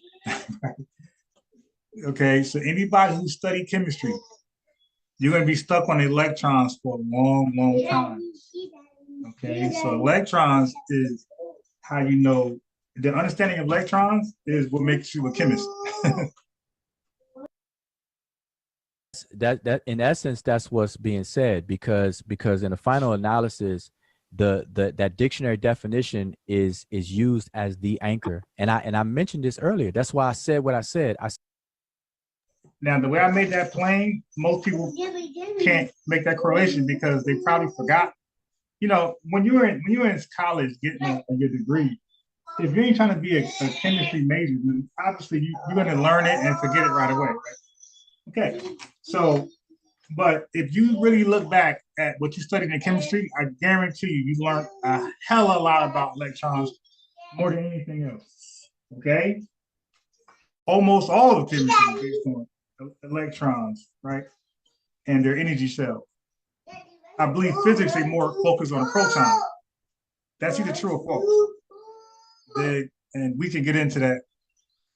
The link is there. Said, if you're going to confine our scope to that definition, then the Egyptians don't fit in there, because they didn't have the periodic chart. They didn't have a list of helium, hydrogen, all the way to Einsteinium, etc. The over 100 substances. Whenever a dictionary starts off with that wording, over 100 substances, they're talking about the element chart that we have today. Yeah. And so to try to, which is chemistry.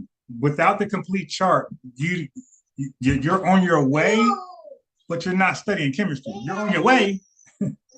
Even the Bohr's model, they were on their way, but they were flawed, right? Until you get it all correct, you're only studying portions of chemistry. You're not studying chemistry. Okay. I had something like similar. I had an analogy.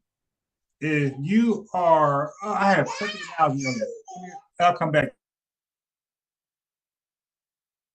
to retrofit today's element chart backwards like that, I mean, you're outside the scope. So there's no need to ask me about anything Egyptian when you're pointing to today's element chart. Like, this conversation at this point we should move on to a totally different topic. But what's interesting is that if anybody goes back to the previous show that I was on and this topic came up in, I'm not saying anything different tonight that I said the other night. So so that's what makes it perplexing to me, that I already answered all this stuff. I already answered everything that I've been asked tonight. I answered, because I'm literally repeating everything I said, because last show they read the same thing. They read the same thing. Hey, Wudjau. Yes. As a matter of fact, I'm sorry, Sheffrin. As a matter of fact, me and Sheffrin had a good build. It was me, CK, and Sheffrin that stayed up all night building on the whole thing. But anyway, I'm sorry. Go ahead. Right. I think one of the points that they were trying to make last week when we had the discussion is that the Egyptians didn't even understand what an element was. That was one of their main points. Am I right? Unbiased? Yeah. So the question is this: did they understand the difference between helium and hydrogen? Did they understand why, let's say something like gold can never be silver, or how tin can never be silicone? Did they understand why that can happen? But back to, did they understand what helium, what's the difference between helium and hydrogen?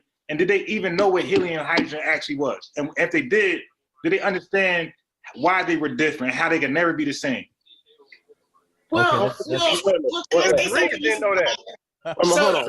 Wait a minute. So one thing you guys have to understand is like when you're evaluating what people know and don't know, you have to understand the psychology of the people.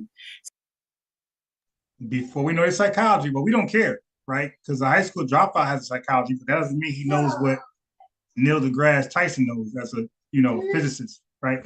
So we don't care about the psychology. We care about the information. Like, do you know it or you don't? So as a medical doctor, you can't know a portion of what it takes to be a medical doctor and then call yourself a medical doctor or call yourself knowing about medicine. Like, you have to be a graduate. You have to be that to understand what it is, to be credited what it is. And that's what we get to. So a lot of science had to go through a process, right, of errors and corrections and hypotheses, bad ones, good ones. Okay, stop. It had to go through that in order to finally get it. So chemistry wasn't finally gotten until modern chemistry. And that's the point we were trying to make, but purposely not forwardly, because we wanted to just slow walk people to understand the Egyptians were flawed in science completely, not just chemistry, biology, and physics. But I was more so concerned about chemistry. Now I know a lot more about biology. I'm able to throw that in the mix too. They ain't know shit about biology either. And I know they know shit about physics. You got to actually be out there to know, to confirm it. So to know it is to confirm it. So because the Greek philosophers, like, they allegedly knew it, but they were just predictions. Like, but the predictions got to be tested and they got to be proven to be true. They got to be falsified. So what? Because Wudjau would know better than all of us. He used the word falsification so much. How did the Egyptians falsify their findings in chemistry? They didn't. They were practicing chemistry by what is called serendipity. Go Google that word, all right, and come back to Holland. Well, in this topic, it ain't gonna be good if y'all try to like act like they knew some of this shit. It ain't gonna be good. They practice serendipity. Go Google that shit and come back to me. So when you ask the question, right, you have to know that those elements were discovered after Kemet. And so when you're asking the question, it shows that you really don't understand the psychology of the people, which is okay. Doesn't mean that you're a bad person, but the elements is something that was just discovered in the early 1900s, right? I think. And so those, yeah, 1800s, yeah. They were recently discovered. So they wouldn't have, and Wudjau said this. Look, I'm trying to Google something. Everybody, to be honest, everybody who didn't agree with me and X, even including chat, they were all Googling. They were all Googling to see if me and X was standing on business now.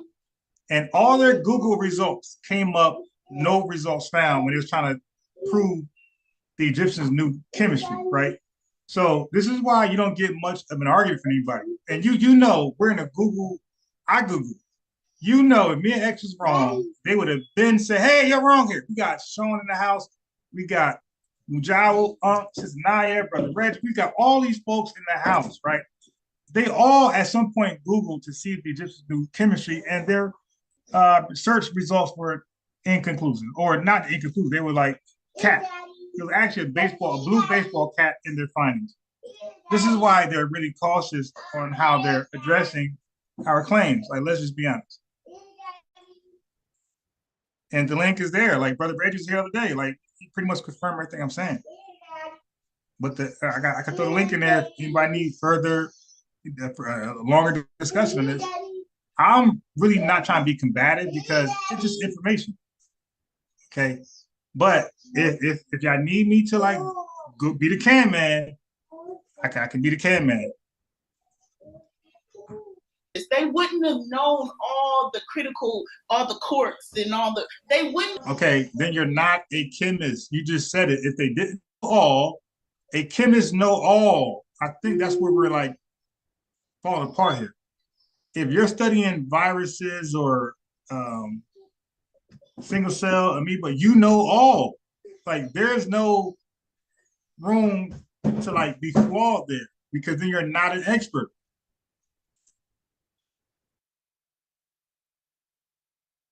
And we could say all because we have it all when it comes to chemistry. There's no new elements that's going to be found anywhere in this universe.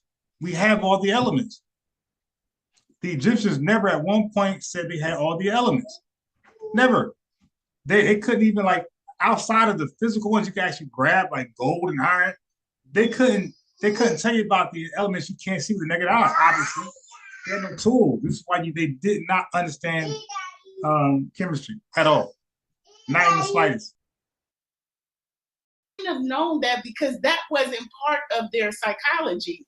Now you can look at their culture and see that they understood the practical aspects of chemistry. That's how they were able to blend the colors, and you see the colors, you see the stones, you see all the beautiful culture that they were able to produce. You can see by looking at their culture that they understood chemistry, but they wouldn't have understood what you're asking because it wasn't part of their psychology or their culture. So in scholarship, when you're looking at people, you look at their psychology and what they knew and what they didn't know. So that's why Wudjau answered the question in a way that he did, because he's telling you that it wasn't in their psychology, but they had the practical, right? Like your other said. It was before microscience. It was before we understood the micro world. So wait. So listen. So this question was for the panel, but it's also for the chat, because Sister Naya, some of the people in the chat and myself many months ago, we believed that they knew exactly what we knew now. Like that's what people believe. Okay. So like, Can I respond? So that means y'all was confused then. Y'all was confused. You was arguing from a point that you believed. Dude, you were too. And you tried to say that everybody else believed the error that you believed months ago. That's not true. Like that's. Can I respond to that real quick? Okay, so let me add to what Naya was saying, because Naya is exactly on point. I just want to add to it. So we have to understand. I'm not concerned how on point Naya was with her separate argument. This is the filibustering that me and X was talking about. We just want to know, prove the Egyptians knew chemistry, not melting stuff. That's metallurgy, right? That is not called chemistry for a reason. Prove they knew chemistry, period. Just do that today. Do that.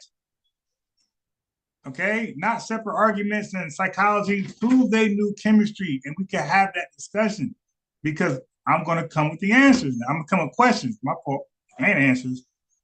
But I'm going to ask about beta decay. You dig? I'm going to ask about the atomic mass, the atomic number, the number, and that's simply the number of protons within a given atom. Like, listen, y'all not ready.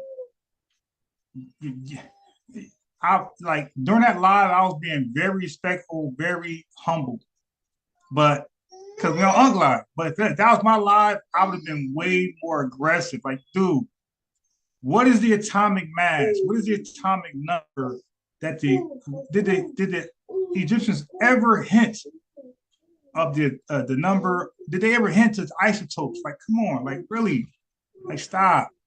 But it's a show. Let's go on. That the Egyptians did not identify and therefore did not name anything called helium or hydrogen. Okay, but they understood, as Naya said, the practical use of what today we call chemistry. And I gave the example of their understanding and conceptualization of what we call an element, but they did not have an understanding of the elements that we know of today. But they understood the concept of an element. And this is borne out in a lot of different texts, a lot of their myths, and so on and so forth. And I gave a popular example of Nu, the deity Nu or Nun. How Nu or Nun is the bottommost core, the rock bottom bedrock of their understanding of the constituents that make up the material world. And that is the par excellence definition of what an element is. Not the. But even that's wrong, Wudjau, because you said that they said they were. You said that they had it as indivisible, that it couldn't be divided. And we know they could be split. So even that information is inaccurate. You can split atoms. So even with that showing, that's proving our point. They didn't know chemistry, like because they believed atoms can't be split. You dig? So even with that, still wrong. Specific elements of the periodic chart, but the basic concept of an element itself. If you read the definition beyond when it says over 100 substances, because that's pointing to the periodic table specifically, but read right past that, it's going to tell you the basic meaning of what an element is. Okay, so in chemistry, they're talking about the periodic chart, but in the basic definition of what an element is, that transcends chemistry and everything else, is talking about the basic constituent of matter. And so the Egyptians had that conceptualization, and they knew how the material world was born out of this basic bottom substance called Nu or Nun. Okay, and I can demonstrate textually or just say it now, but I'll be hogging the mic, but I can explain it and show it and demonstrate it. But to answer your question, they didn't have a element of helium or hydrogen, helium, carbon, oxygen, and all the elements that we see on the periodic chart. So people believing that, I know people who believe that too, and I know people who try to map the deities to these different elements and stuff like that. That's pseudo. That's pseudo. Wait. So when we talk about we talking about the atom, because I heard it be said that the atom was indivisible, right? That's what the word atom means.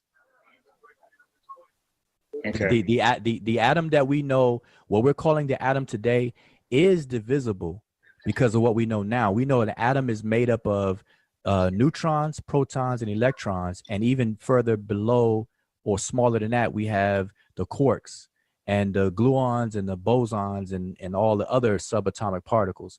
But the people who coined the word atom, they didn't know that it could be reduced or divided further. So the word atom in the Greek language comes from a word that means indivisible. The ancient Egyptians had a same concept of indivisibility or something. Yeah, but they both are wrong, the Greeks and the damn Egyptians, because atoms can be divided. I mean, I don't know. At this point, I don't know what we're doing. That's complete and couldn't be broken down further. They had that same concept as well. So do you believe that they believed or knew that an element couldn't change, that it will always be what it is?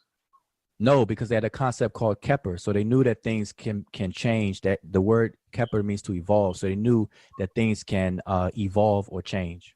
And Kepler is a very prevalent word in their scientific literature. No, what I mean is this. The element gold, it'll never be silver. Like, did they know that, or did they believe that they can change gold into silver? No, they knew the difference between gold and silver. Matter of fact, their treasuries had both. No, but did they understand that gold can never be changed into silver? Yes, they understood that. They had treasuries for both different things. They had words for them. Yeah. I think this is a conversation that really is rooted in European Middle Age history, where they talked about alchemy. That's not ancient Kemet. So right. we're taking the Middle Ages of Europeans and back superimposing it on ancient Kemet, and that's misplacement. You absolutely right. That's exactly what he just did. So if the Middle Age Europeans didn't know, how did the Egyptians know? You just changed. Wait, hold on, y'all. Hold on. No, like that was a slick move. No, none of us said that they knew or didn't. Okay, just you change.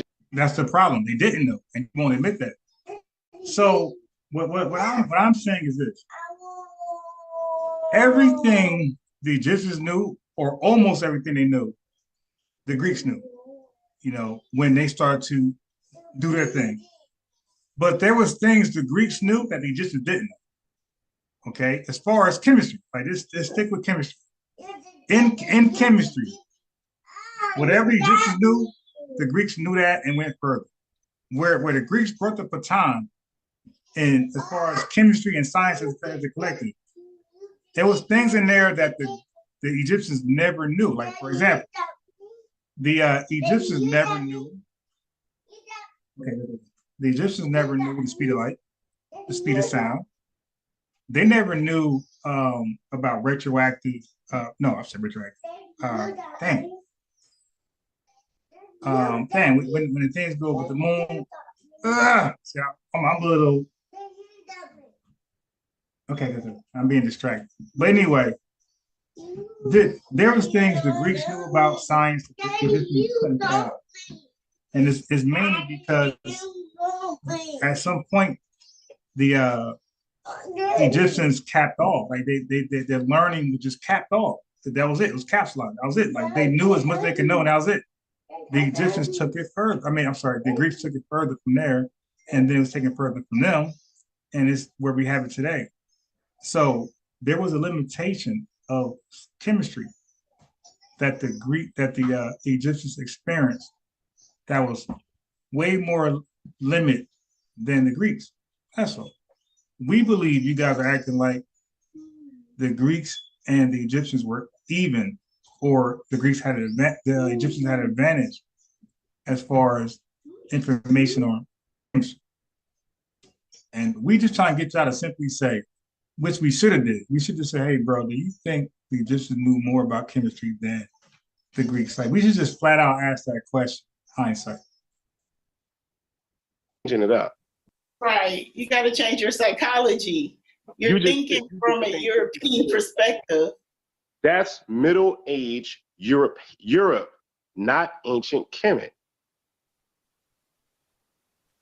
So let me say this along with what Sanjetti said. Now, notice that when I do talk, I got to pick my time when I talk, because these guys like to talk. They like to really go in, right? They never say, okay, Unbiased, what do you think? Like, they don't, like, that courtesy just isn't there. Like, hey, so what you think? Or what you thinking about? You have something to say? Like, nobody ever asked me, hey, do you have something to contribute? Like I would do in my life. If I just be quiet, they'll just keep going. So I got to pick moments and spots when I can say something. And then when I say something, I can never elaborate. It's like really just, okay, bro, be quiet and go on mute, basically. Like I can never expound or respond. But anyway, go ahead, guys.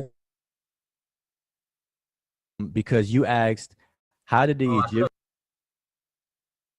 There you go, Timmy. And I'm drinking a little wine, so retrograde. Hey, SMH, I put the link in there for you to hop on, because this is about to be over soon. I put the link in there. I could put the phone number. Timmy, you know what I mean? Y'all let me know. But yeah, it was retrograde. So listen to what we're saying. Like, it's kind of hard to explain from like a scientific standpoint if you don't remember what you learned in science. I'm guessing that most of y'all are out of high school and college, like 10 years at least removed. So you're probably not going to remember your scientific information, right? Especially if that wasn't the field you were going into. Like, you pretty much did it just to get it out the way so you can pursue your career or, finish up your degree. So you probably didn't really care to retain as much as you learned at that time. Okay, but okay. So what I'm saying is, in science, everything you learn in chemistry, you knew everything you learned. It was nothing about what you were doing that you didn't know the ins and out of. What I'm saying then and now is that when Egyptians were so-called practicing chemistry, they did not know in advance what they were dealing with. They were learning on the job. They were figuring it out as they practiced it or came across it or experienced it. That's not science. Science is to know before you get started, to already have a hypothesis, a theory, a scientific theory before you get started on your experiment. They already know what everything is before they go hands-on. The Egyptians did not do that. They were hands-on and then figuring stuff out. If that's the case, it's called serendipity. It's not called science. Go Google serendipity. Okay? So anybody who studied biology or physics or chemistry, you knew what things were before you experimented. That's what science is to know and not to guess or find out as you practice it or experiment. Is that so hard to comprehend? You have to know in advance. Like, for example, a person who never drove before, who gets in the car and figure out to turn in the car and put it in neutral, like, that's going to take a little process because they don't know. It's going to take them maybe a day or two, maybe a week, a month, a year to figure out how to get it from its spot, like how to move the car, probably, let alone turn the car on, put the seatbelt on, and how to reverse and those K-turn. It's going to take forever for a person who never, like, take somebody from what's that? Remember that white guy went trying to be a Christian missionary, and those Indians, they shot him with an arrow. Now get one of those Indians, right, or indigenous people, and put them in the damn Toyota pickup truck, stick, and put the keys on the floor. How long you think it's going to take that dude living in the wild, the jungles, literally living in the jungle? How long you think it's going to take that person to eventually get that truck from that spot to somewhere else. It might take his lifetime, but that's called serendipity. You, who know how to drive your car in advance, before you turn the key and before you get to the car, you already know how to move and manipulate this car. That's called science. You know in advance. Science means to know in advance. The Egyptians did not know chemistry in advance. They were figuring it out. They had no philosophical thoughts documented like that made sense. They had no hypotheses, theories. That's what we're saying, man. If they do, show us. That's what we're saying. So all of that in totality is science. Now, chemistry. Wait, so I'm gonna play a little bit more. I'm gonna go into all this stuff. Let me share my screen. How did the Egyptians know if the middle aged Europeans didn't know? I want to make this very clear. There are a lot of things that the middle aged Europeans did not know. We have to remember they went through a dark age and they went through a renaissance where they started to come into knowledge about things that the ancient world had knowledge of prior to that occurrence of them going through the Renaissance. So to say how did the Egyptians know something that the Middle Age era of Europeans didn't know is pretty strange, because there's a lot of things that they knew that they didn't know, but nowadays that we even know further. So if you're asking how did the Middle Age Europeans didn't know that gold couldn't turn into silver or silver turn into gold, or how did the Egyptians know before them, you're placing the Europeans as if the Egyptians can't know something that the Europeans didn't know, and that's what you got to be careful for. So you got to remember that. But in terms of gold and silver, the Egyptians were aware of gold and silver and how they don't turn into each other. There's no text that will tell you that the Egyptians turn gold to silver, silver to gold, or gold to some bread, or water to wine, and stuff like that. Literally. All right. So separate things. They were definitely separate things. There's words for the treasury of gold and silver. There's different words for it in the language. Different. Which is a body bag, too. If you add an extra proton to an element, the element will literally change. What are we talking about? If you add an extra proton to an element, it will literally change the element. If you add an extra neutron to an element, the element won't change, but the weight of it will change. It'll get heavier and therefore, I think, become more radioactive, and it becomes an isotope. But again, it's hard to have this conversation if you don't know that, and if you don't know that in advance. So like this is what I'm finding out in the conscious community. Like people are really chemistry illiterate. So it's kind of like hard to really go deep in this conversation. I gotta play on the surface. Like, dude, if you add an extra proton, that element is now a different. It's different. If you add a different neutron, it's the same element, it's an isotope, it's more radioactive, and it's heavier. I mean, but that makes no sense to some of you guys because you either don't remember the chemistry you learned or you never learned it. Anyway, the show must go on.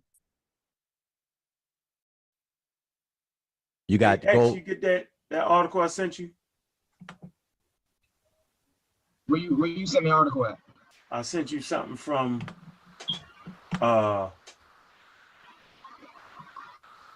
Chemistry World. Ancient Egyptian chemists were making cosmetics 3,500 years ago, and it's basically showing how they used to produce this one particular mineral. Hold on, let me see. It's in the chat. I don't know why. It's in our chat.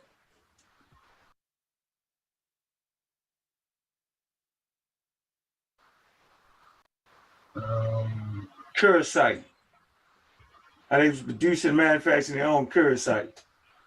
I don't got it. You know what I'm saying? So that's why I wish in that live I took them serious. I was on the phone. But look at right here. got hydrogen, number 1, you got helium over here, right? You got 25, 26, 27, 77, all the way down to 103, right? If I asked you why, what's it say? Promethium. If I said, why is promethium labeled 61? Like right now to you guys, like, could you honestly tell me why? You can't, right? Why this one's 88, radium? Why is dubnium? Why is dubnium 105? Like you probably couldn't even tell me.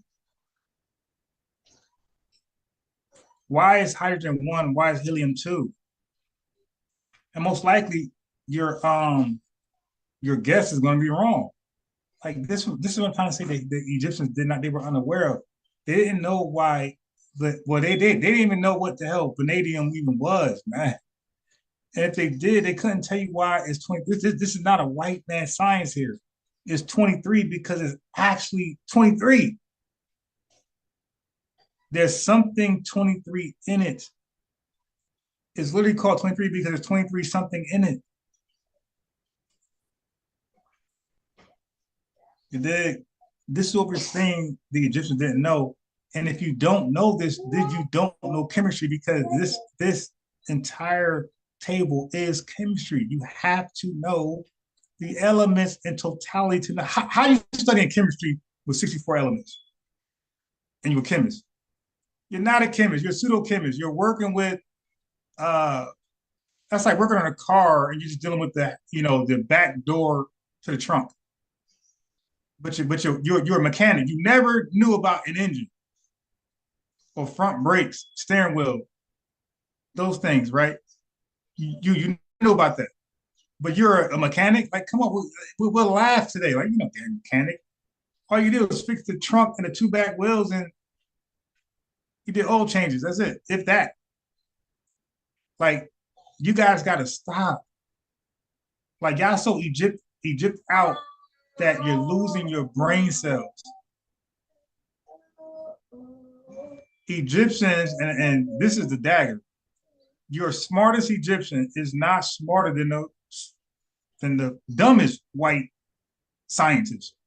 Your smartest Egyptian is not smarter than the dumbest white scientist.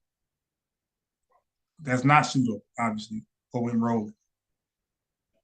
Let's go. In the chat? I'm like on my screen. I can't even fucking see chat. Hold on. Yeah. Hey, Shawn, you got your screen up, yo?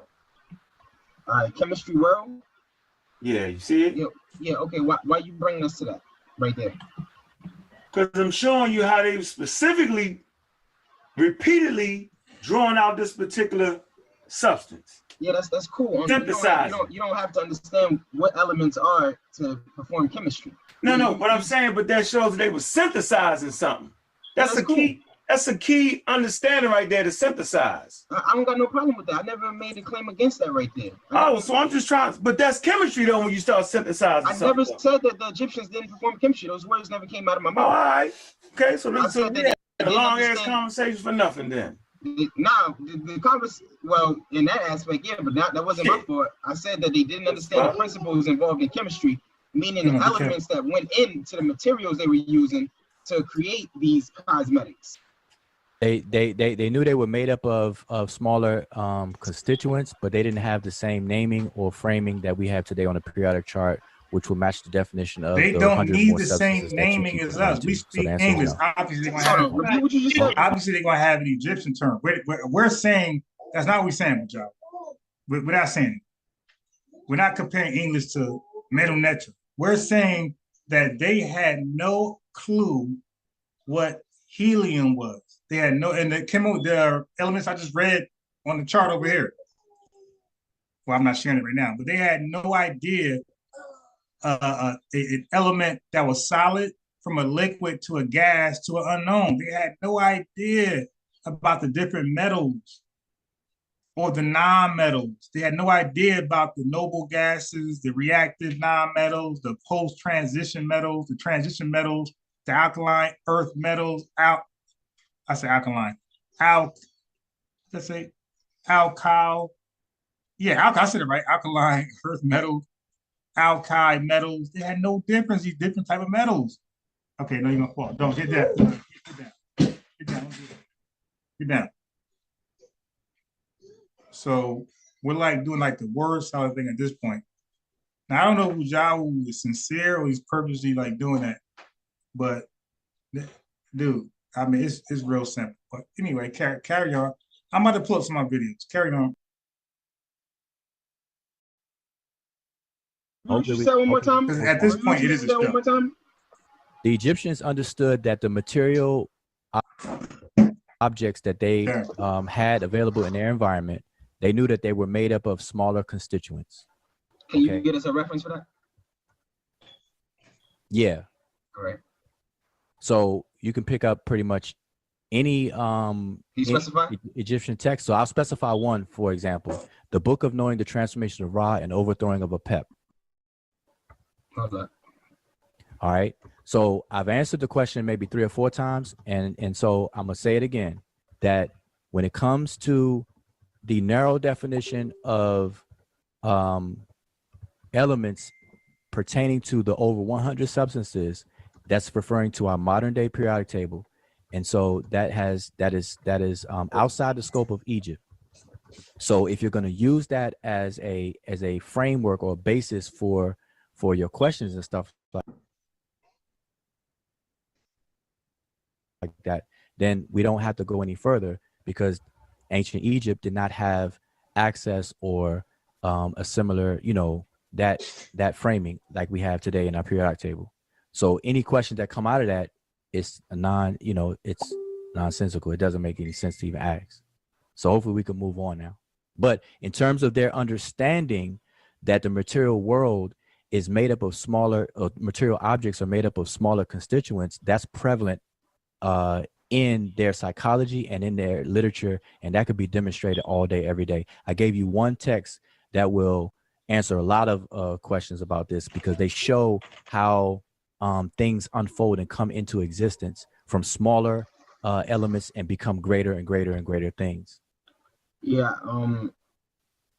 From this chemistry demystified, I got a question for you real quick though.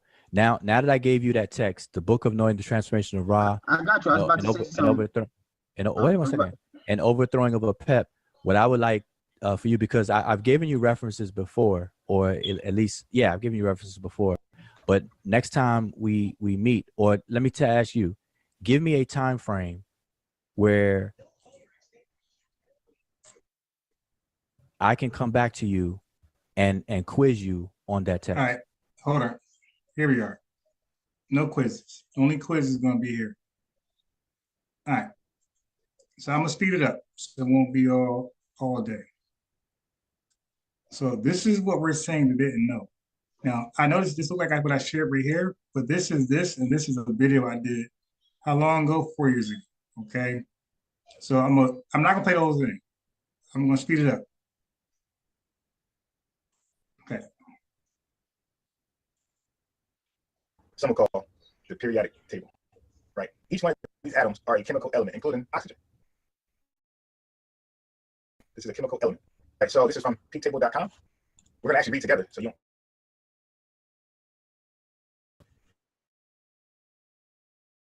don't have to take my word. So we're gonna start right. This is what they could not do. What is matter in science definition? So it's very important to read the scientific definition of words. Word matter is sometimes used to refer to a pure substance. We'll touch on that later. What is a chemical element? A chemical element or an element again, this is my video, material which cannot be broken down or changed. That's very important to understand. It's an element that cannot be, well, it's defined as a material which cannot be broken down or changed into another substance using chemical means. Elements may be thought of as the basic chemical building blocks of matter. There are 118 known elements. What is an atom? An atom is a fundamental piece of matter. An atom itself is made up of 3 tiny kinds of particles, which is called subatomic particles. Protons, neutrons, and electrons. The protons and the neutrons make up the center of the atom. So the center of the atom is made up by protons and neutrons, and it's called the nucleus. And the electrons fly around above the nucleus in a small cloud. The nucleus is the positively charged central core of an atom, consisting of protons and neutrons and containing nearly all its mass. This is what you got to know if you claim to know chemistry. What I'm reading is the requirement. You have to know this stuff. Okay. Now, I don't think anybody ever in all the conscious community ever went into chemistry in depth on the atom, matter, chemical elements, everything I'm saying. I really think I was the first person to ever bring chemistry to the conscious community. Everybody was on everything else, all this religion and spirituality. So now we're dealing with science finally. And this is why they're so confused. It's like, because they never had a real discussion about chemistry in regards to like the ancient days, right? Because you if you do that, if you mention chemistry, physics, and biology, and you try to bring it to antiquity, you're forced to give white folks their credit. And this is why they don't want to do it. This is why they just totally ignore it. Like, how many times, really, like until recent, Corey and a couple other people, how many times did we ever really talk about the Big Bang, you know, evolution? I think Unc brought that, like, and I brought the chemistry. Like, so how, come on, let's be honest, like this is not talked about. You have Inky who goes into chemistry a lot in biology, but outside of that, like, really, come on. Yeah, I think Inky might have brought this stuff up before me, but I think he's more into biology. Even though he do chemistry too, I think he's more into biology because I don't remember going into like the depths of chemistry that I'm doing right now. I don't recall. I'm the first to do this in the community. In chemistry, a nucleon refers to any subatomic particle found in the nucleus of an atom. So what's found in the nucleus? Protons and neutrons. All right. For instance, protons and neutrons are nucleons since they are in the nucleus of the atom. Nucleons are made of quarks. Go into that later or another time. So what is a proton? A stable, keyword stable, subatomic particle occurring in all atomic nuclei with a positive electric charge equal in magnitude to that of an electron, but of the opposite sign. Okay, so I'm gonna put the link in there again and phone number. Somebody pull up, especially indigenous black man. Electrons are also a stable subatomic particle with a charge of negative electricity found in all atoms and acting as the primary carrier of electricity in solids. Next is neutron. Neutron is a subatomic particle of about the same mass as a proton, but without an electric charge, present in all atomic nuclei. Hold on, let me put the link in the chat again. I'm trying to get that coward on here. Indigenous. This dude's a straight coward. But anybody else, you guys are free to hop on and to have this discussion. We could talk about recidivism. We could talk about whatever, anything. You don't have to just be this. All right, that's the link. Okay, all right. Except those of ordinary hydrogen, right? Hydrogen has no neutrons. They're gonna run now. Zoom in. Okay, so now we got the electromagnetic force. It's a force of attraction or repulsion. So it can repel or attract. Okay, so it's a force, it's an electromagnetic force that can repel or attract. That's important. Between all electrically charged particles. Which ones are charged? Protons and electrons. Okay, so this electromagnetic force is either going to repel electrical charged particles or attract them.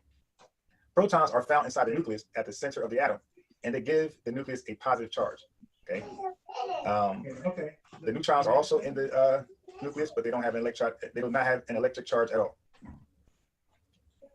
We're about to haul that. So put that link in there. So of course, the electrons and the protons, they attract each other and they repel each other. Protons repel protons, electrons repels electrons, but they attract each other. The nuclear force, okay, is a force that acts between the protons and neutrons of atoms. Neutrons and protons, both nucleons, so they both are nucleons, are affected by the nuclear force almost identically. Since protons have a +1 charge, electrical charge, they experience an electric force that tends to push them apart. That's the repulsion we talked about. But at short range, the attractive nuclear force is strong enough to overcome the electromagnetic force. The nuclear force binds nucleons into atomic nuclei. Okay, so the nuclear force overpowers the electromagnetic force, keeping the protons together from repelling. Okay. So chemical elements constitute all. Here we go. Chemical elements constitute all of the ordinary matter of the universe. However, astronomical observations suggest that ordinary observable matter makes up only 15% of the matter in the universe. The remainder is dark matter. The composition of this is unknown. The composition of dark matter is unknown, but it is not composed of chemical elements. Okay, so dark matter is not composed of chemical elements. It will not be on your chemical periodic chart. Okay, so now when we talk about the 118 elements on your periodic chart, we must talk about what is a synthetic element. So it says a synthetic element is one of 24 chemical elements that do not occur naturally on Earth. They have been created by human manipulation of fundamental particles in a nuclear reactor or particle accelerator, or explosion of an atom bomb. Thus, they are called synthetic, artificial, or man-made. So now, which elements are these? So there will be no confusion in the chat. We don't got to guess. It tells us which ones are man-made or synthetic, okay? The synthetic elements are those with atomic numbers 95 to 118. I will explain what atomic numbers are later, okay? So it says, as shown in, well, yeah, different colors. Watch this. Let me go down. So 7 other elements that were created artificially and thus initially considered to be synthetic were later discovered to exist in nature in trace quantities. So 7 other elements that was thought to be considered synthetic, man-made, only man-made, has been later discovered to exist in nature in trace quantities. Scientists predict things. The first is technetium. It was created in 1937. What did the Egyptians predict when it comes to chemistry? Like, come on. Right? Plutonium, atomic number 94, first synthesized in 1940, is another such element. All right? So, but these later on were found to occur in nature. So these won't fit the artificial man-made atomic numbers 95 through 118. So there'll be no confusion, 95 through 118 only. All right, so what you're looking at right now is an atom, okay? And we're looking at the number 8. This is what Egyptians couldn't do. This is what I'm saying. They don't know chemistry. If you can't do this, you don't know chemistry, period. Like, how do you know chemistry? You can't do this. I just said that 3 different ways. Like 1 plus 3 is 3. No, 1 plus 3 is 4. 3 plus 1 is 4. And 0 plus 4 is 4. 4 plus 0 is 4. Like, I just said that in that many ways because if you can't break this down, you don't know chemistry. Like, stop. So let's go back to the periodic chart. So when you go to this beautiful chart, you're going to see a whole bunch of letters and numbers and names. Okay, so you got boron, number 5 above it, you got the letter B, you got the name boron, and you got 10.81. So I'm going to attempt to explain that for those who might have forgotten or those who never knew. Okay, so the number 8 represents the atomic number. That is the total number of protons within that atom, within that nucleus. The symbol is O. So for oxygen, it's the symbol is O. Now you can never guess in advance the symbol. So these are really, you got to just memorize these. All right. Then it has the name, and then it has the atomic mass at the bottom, which is going to round off to 16. So the atomic mass is just simply the total number of protons and the total number of neutrons combined. In a neutral atom, they will be the same number. The electrons will also be the same number as the protons in a neutral atom. So you got 888. We don't, as you notice, that the number of electrons are not here because it's automatically assumed that the electron number count is the same as the proton number count. So oxygen is 888. 8 protons, 8 electrons, and 8 neutrons. This is a neutral atom, right? Let's go further. So here we go. Let's get more in depth. So this is an atom of helium. And we're looking at the atomic number or proton number, usually represented as Z, right? So it's number 2. That means 2 protons. Then we have the actual symbol. So the name is not spelled out this time. Okay, so this is helium, He. Again, you got to memorize this stuff. There's no way to figure out in advance what the symbols are. And you can't use logic. Okay, because iron, what is iron? You would think it's something with an I, right? Wrong. It's Fe. So the atomic mass is 4. So here we go. This is the actual depiction of an atom. So we have the 2 electrons. This is a neutral atom. 2 electrons in green. We have 2 protons.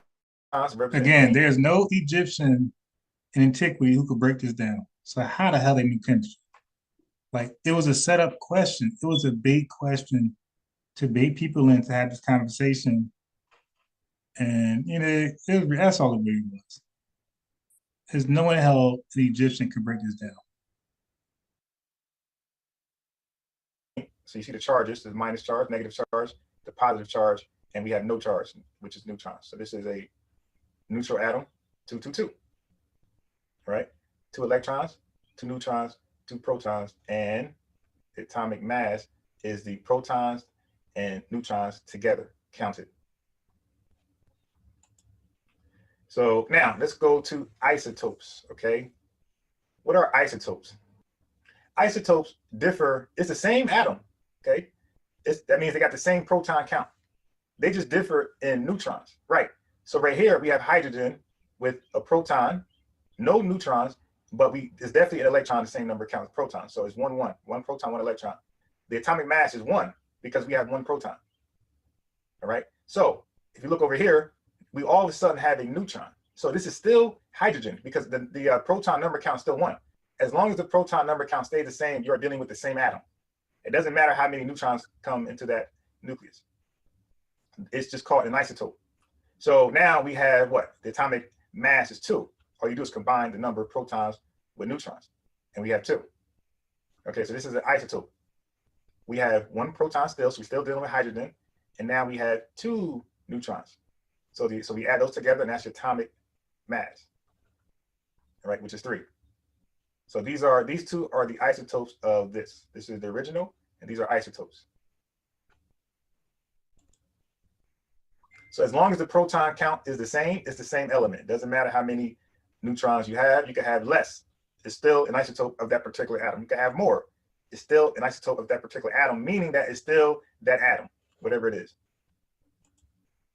Okay, so here's a larger depiction of isotopes. So we have 1 proton. Remember, in a neutral atom, we assume the number of protons is equal to the number of electrons. So we have 1 proton, 1 electron. We just added a neutron. So this is a isotope of hydrogen. Now the atomic mass increases. So the atom gets heavier or lighter depending upon how many neutrons are involved. But it's still hydrogen. It doesn't affect or change the element. It will always be hydrogen. Now, if their proton count changes, you got a different, that's no longer hydrogen. So if another proton comes in here, you are now dealing with helium. Here we go again. So as you can see, you have carbon, 666. So I'm going over this because they said demonstrate. Demonstration beats conversation. All right, okay. Let's do demonstration. Let's speak the language of demonstration. 667. Remember, the neutron number changes, but the proton and the electron number stay the same. So it's 667. This is 668. Carbon 14, carbon 13. And this is just carbon. So now you see when you have carbon 13, you know that regular carbon is 12. So 13 just tells you that there's 1 more neutron. If it's 27, that means there's 15 more neutrons, if that's even possible. And that's it. Quick lesson on what a chemical element actually is. It's everything on that periodic chart. They are all chemicals, okay? And like the video, please. Oh, yeah, y'all are. So that's cool. All right. So that is what no Egyptian can do. All right. And if you can't do that, you don't know what the hell chemistry is. And that's like so simple and so basic. That's not anything crazy. All right. That is so basic. So nothing difficult at all. Hold on. Damn. Oh, my fault.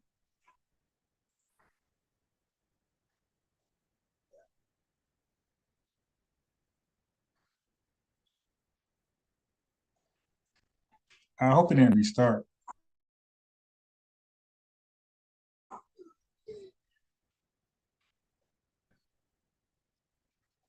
Oh yeah, it restarted. All right, so that was pretty much like the bulk of our discussion. Like I said, in the conscious community, like so many people are disingenuous. So Chief X is right about that part. Like a lot of that doesn't mean everybody, but a lot of people are disingenuous because they taught a lot of blackwashed doctrines. They taught a lot of blackology. You dig? That's a fact. They taught a lot of blackology. Like black folks did it all, white folks ain't do shit. White folks stood at the feet of black folks and they studied from the feet of Black folks. White folks knew nothing in advance. Nothing from them was original. Black folks, there's nothing Black folks never knew. And in the Black community, the Egyptians are Black. So if there's nothing a Black man didn't do, then there's nothing they didn't know, right? So if chemistry is chemistry and Black folks are the Egyptians, then yes, the Egyptians knew chemistry. But then we press y'all to find this right here in the pyramid somewhere in the middle nectar. You guys come up short, trying to Google it, trying to Google African and science. Y'all can do all that crazy y'all want. But when y'all study science, you're going to see science really starts with the Greeks and their philosophy. And then it goes down to the Romans, and some Arabs contributed big, but collectively, science. If y'all want to say the pyramids is an Egyptian invention, in spite of other people having building pyramids, okay, science is a white man discovery. Period. And I know that hurts because you are from the conscious community where you believe whites are four-legged dogs, that you believe they came from the caves and hillsides of Europe walking on all fours. I understand the Blackology doctrines, where they came from the Nubians, the Islam, the Hebrew Israelites, all that. We know y'all crazy doctrines.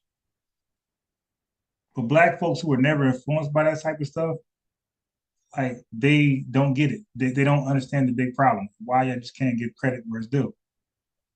Okay, until they understand, hey, there's a cult community called the conscious community, and not everybody, but some, a lot, where they really believe white folks ain't contribute to shit. They just spew the opposite rhetoric from white racists. That's all. That's all. So the white racists are wrong, and so a lot of y'all Blackologists. Like, listen, I'm not doing tit for tat. Let's just teach the truth. That's it. And let's just give credit to whoever, is responsible for that truth. Let's get them credit. But a lot of people who are in the conscious community haven't really studied these fields in depth. They did chemistry, biology, physics. So that's why it's so easy to give it to Black folks, because you don't know either way. And then when you do come across a chemist, he's probably going to be Black because you're a Blackologist. Okay? Black. If you do come across, and he ain't going to teach that shit, by the way. But I'm just saying, like, you come across a chemist, it's going to be Black. If you come across a biologist, he's going to be Black. If you come across a physicist, like Tyson deGrasse, he's going to be Black. So you don't really know much about science, but all you know is that the experts in science were all Black. That's all you care to research or know about. So it just makes sense to you. You dig? You're a religious Blackologist. But the fact is that the Egyptians didn't have a concept of none of the shit I'm showing you. And we should have been a little more aggressive. But again, like if y'all know my stilo, okay, I'm giving y'all old 90s word. If y'all know my stilo, I'm usually humble and extra respectful when I'm a guest of Smiles panel. Now, had we had this competition in my panel, I would have been more aggressive, more forward. You dig? But I'm usually very passive on Smiles channel because I like to be welcome back. I don't like to leave or be kicked off. But my own channel, and trust me, I tried to bring this back up my channel. These same guys came on my channel, but they were not as interested in the subject. Because we have everybody on my channel. Everybody here was on my channel. And we didn't talk about this too much. I definitely brought it up. But people were less interested to talk about it on my channel because at that, I don't know where Ankh is at now. Well, I think Ankh is where I'm at now. But at that time, Ankh still had a little Blackology on him. And I think people felt safe debating on Ankh channel because they felt like he was going to protect them. But That protection was not around much. And again, I still say today, the Egyptians ain't know shit about chemistry. Okay. And when I say no, it means that's not playing around, figuring shit out on the spot. We're talking about science and what it means to know in advance before we even try this experiment, before we even melt any chemical. We already know the boiling point. We already know what atom this is, and we already know the mass number. We already know pretty much everything we know. The neutron count, the proton count, and the electron count. We know how many energy shells in this atom. We know about what's it called? Help me out, chat. What's it called when certain atoms have too many electrons, so to balance itself, it kicks off electrons to other atoms to balance itself? Help me out. So it's not radioactive. You dig? But trust me, like I probably forgot more than most of you guys know. But it don't take much for me to. If I get challenged, I will get. If I get challenged, shit, I'll be fluent as hell. I'll get right back in my study. If somebody claiming in Egypt knew this shit read, like, all right. But I know none of you got that done. So I could be rusty and be okay and keep up with the music industry, contracts, birth control. You should I do now? Okay, I say I'm pro-choice. I debate anybody pro-life. I say bad boy contracts were great. I know y'all say they were wrong or Diddy took advantage. I disagree, and that's up for debate. I will anybody who thinks Michael Jackson is absolutely innocent of his accusations of molestation, you might want to click that link. Okay, because I know you don't know much as me. Or that.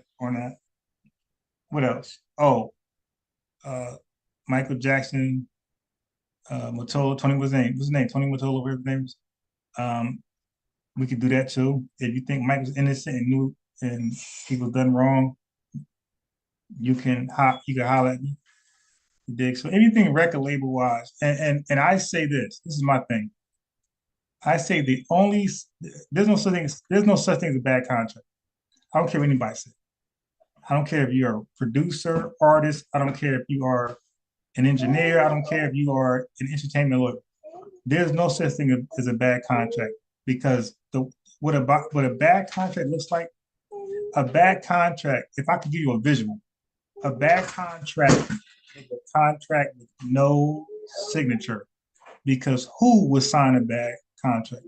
And I say a good contract, a visual of a good contract is a contract with a signature. So if you signed it, it's good. You agreed. Okay. If you didn't sign it, then it was bad to you. So you didn't sign it. Nobody signed and be obligated to bad things, okay, voluntarily. So that's where I'm with that. I put the link in there for some smoke. Or if you agree, click the link. You want to add on, you want to educate me about Egypt and chemistry, good luck. Okay, that's for you broke it. Here, you broke it. Go. You broke it. You dropped it. You broke it. You dropped stuff, you break it. It's called physics. Hey, go. You broke it. You dropped it. Yeah. Well, you probably just fixed it. Go over there and sit down. No, you dropped it. You want to go to sleep? No, it's broke. Well, not broke, but you. Oh, shit. Okay. All right. So, hold on. Somebody's sleepy. Hold on.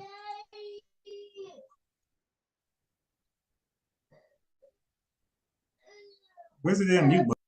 There is a consensus among the chat on every show that you're on that you are problematic. Okay, so I'm saying we're not going with the consensus. Okay, so I don't do that. You don't go with consensuses. No, I'm saying because something is the consensus does not make it correct by default. I can understand what you mean by that, but I'm asking you. Wait. Okay, so let me answer the question you're asking me. So I'm saying, when you ask me, do I agree with Egyptologists? I am aware of Egyptologists on both sides of the argument. So if I say I agree with Egyptologists, there are Egyptologists that disagree with the others. I'm talking about the consensus. Miscellaneous Egyptologists. Right. So my answer is that I follow the evidence, and so pre-dynastic. No question. Listen, you're gonna cut me ask. I told you. I don't know why I ask you yes or no questions. I give you like multiple choice questions, and you give me open-ended statements. All right, you got it, man. Can you just tell me whether or not you agree with the Egyptologists, the consensus of the Egyptologists? Since I got to be more specific, can you tell me yes or no whether you agree with that consensus or no?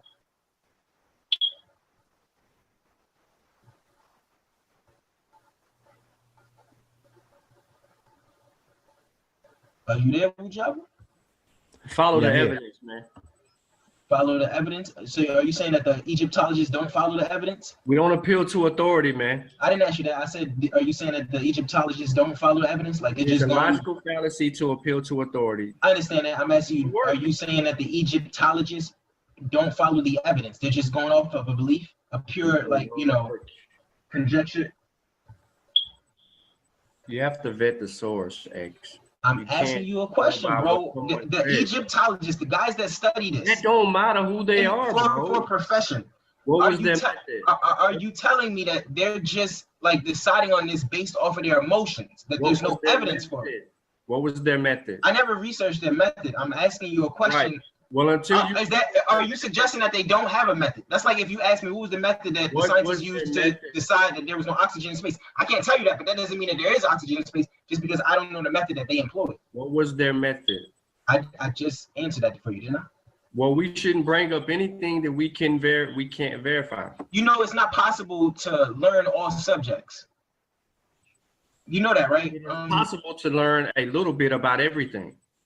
I don't know how true that is, because there's a extremely large number of subjects that exist in the world of things that are studied. So I don't know how true that is, but I know it's not possible to learn all subjects. So what I'm asking you, it is possible for us to know what method that these people used in order to come to that conclusion. Because if we find out what method, it very well may be possible for you to do that right there. What I'm asking you is this. Right, but if we find out their method, then we get our answer. Because then we can go back and test, or we can go back and go further than that in the research, because that's going to tell us we're above academia. They did not test that. They did not do. It's just like the cocaine on the mummies, bro. This is my example that I'm giving you. So I'm giving you an example. It's just like the cocaine. Are we above academia? Like, do we? There was a leading scientist or Egyptologist or whatever she was that stated that she found cocaine on the mummies. That was one Egyptologist. That wasn't the consensus, though. The stories ran rampant about cocaine on the mummies. I'm asking you, was it consensus? Was it just one person? It's in your wiki. Read your wiki. I'm asking you, was that like? It's in your wiki. So it would be considered the consensus by you because it was in the wiki. No, that's not how it worked, bro. We just read that most Egyptologists believe that the Egyptians performed these types of sacrifices. So what I want to know, to name the Egyptologists, it just said that most Egyptologists. Right, and so we need to. So we now have to name all of the individuals that subscribe to this. This is not how it works. No, it's not. It's not. This isn't how it works.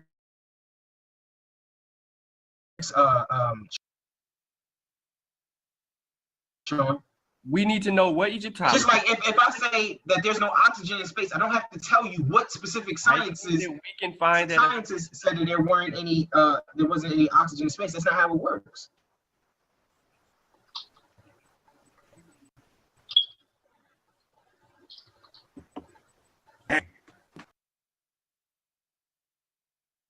Who said? That's fucking, my shit got cut off, yo. Yeah, you should have known that, lady. Unbiased. Yeah. Did you read that? Yeah, the whole thing. Yeah, I read the whole thing. You read what was underneath that? Yeah, I read all the way until key points alcohol.